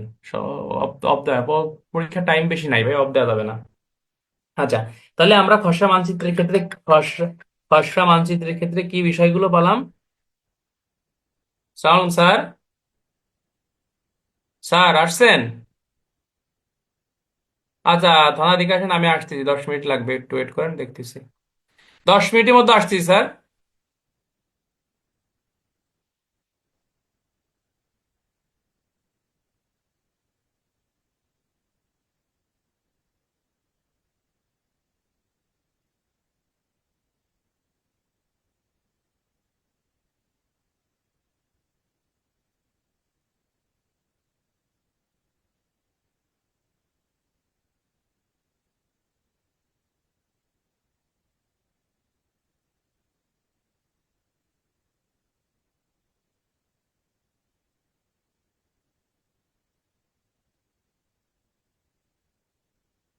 আচ্ছা, তাহলে খসড়া মানচিত্র থেকে যে প্রশ্নটা আমাদের পরীক্ষায় আসতে পারে সেটা হচ্ছে, খসড়া মানচিত্র কি, খসড়া মানচিত্রের বৈশিষ্ট্য কি, খসড়া মানচিত্রে কোন কোন বিষয়গুলো উল্লেখ থাকে, খসড়া মানচিত্র কে লিপিবদ্ধ করে, কোন কোন অপরাধের ক্ষেত্রে খসড়া মানচিত্র তৈরি করা হয়, এটা কিন্তু ইম্পর্টেন্ট। অর্থাৎ খুনের মামলায়, ডাকাতির মামলায়, গুরুতর দাঙ্গা, ডাকে দস্যুতাবৃত্তি, মহাসড়কে দস্যুতাবৃত্তি, চুরির ক্ষেত্রে খসড়া মানচিত্র তৈরি করা হয়, এটা আপনারা জানেন, ঠিক আছে কিনা? এটা কিন্তু গুরুত্বপূর্ণ আছে। এবং খসড়া মানচিত্রের সাক্ষ্যগত মূল্য, সেটা হচ্ছে সাক্ষ্য আইনের 35 ধারা, নট 36। 36টা হচ্ছে মানে সরকারি মানচিত্র, যেমন বাংলাদেশের মানচিত্র, পৃথিবীর মানচিত্র, কোনো মৌজার মানচিত্র, হ্যাঁ, এগুলো 36-এ প্রাসঙ্গিক, কিন্তু খসড়া মানচিত্র সাক্ষ্য আইনে 35-এ প্রাসঙ্গিক, কিন্তু না, এটা সরকারি কর্মচারী করতেছে, কথা বুঝছেন, এই জন্য 35-এ প্রাসঙ্গিক। 73। কালকে দুটো পেয়ারবি। আজকে আমি একটু বাড়ির কাজ দিই আপনাদের, রাত্রেবেলা সবাই পড়বেন, আমিও যেন পড়ি রাত্রেবেলায়, দোয়া চাই। আজকে আপনারা পেয়ারবি 272 থেকে পেয়ারবি 277 একটু ভালো করে আধা ঘন্টা রিডিং পড়বেন সবাই। রিডিং পড়বেন, এখান থেকে রিটেনে প্রশ্ন আসবে। এবং আমি আবার এখানে আমি কালকে 74 থেকে সামনের দিকে পড়াবানি। আজকে এ পর্যন্ত থাক, আজকে আর কথা বলতেছি না। আজকে এমসিকিউ আমি ভাবছি আচ্ছা, আমার মনে হয় কালকে আমি আর একটা ক্লাস নেব, অ্যাটেনশন প্লিজ। কালকে সবাই সকাল 7:30টার সময় থাকবেন ক্লাসে, হ্যাঁ, কয়টায়? 7:30টায়। আমরা দণ্ডবিধি আইনের উপরে এমসিকিউ বাকি ছিল ওইটা, এবং সাক্ষ্য আইনের উপরে এমসিকিউ ক্লাস নেব। সবাই এখন আর বসে থাকার সময় নাই ভাই। 7:30টায় আমরা, সকাল সকাল কালকে সকাল, এবং কালকে রাত্র ক্লাস আছে। রাত্রে হলো কার্যবিধি পেয়ারি পড়াবো, এবং সকালে আমরা সাক্ষ্য আইন এবং দণ্ডবিধির উপরে এমসিকিউ পড়াবো, ঠিক আছে? এমসিকিউ ক্লাস নেব। আর কালকে তো বৃহস্পতিবার, শুক্রবারে আবার মডেল টেস্ট আছে, এমসিকিউ পরীক্ষা আছে 8টায় 50 মার্কের। আচ্ছা, সকাল 7টায়, 7:30টায় ক্লাস, সবাই থাকবেন সবাই ভাই। কাজে লাগবে, একটু কষ্ট করে পড়ি। 8টায় দিলে ভালো হয়। আচ্ছা যান, 8টায় দিলাম, যান 8টায়। কালকে 8টায় যান, হ্যাঁ, 8টায় দিলাম। তো ধন্যবাদ সবাইকে, ভালো থাকেন। আমরা সর্বোচ্চ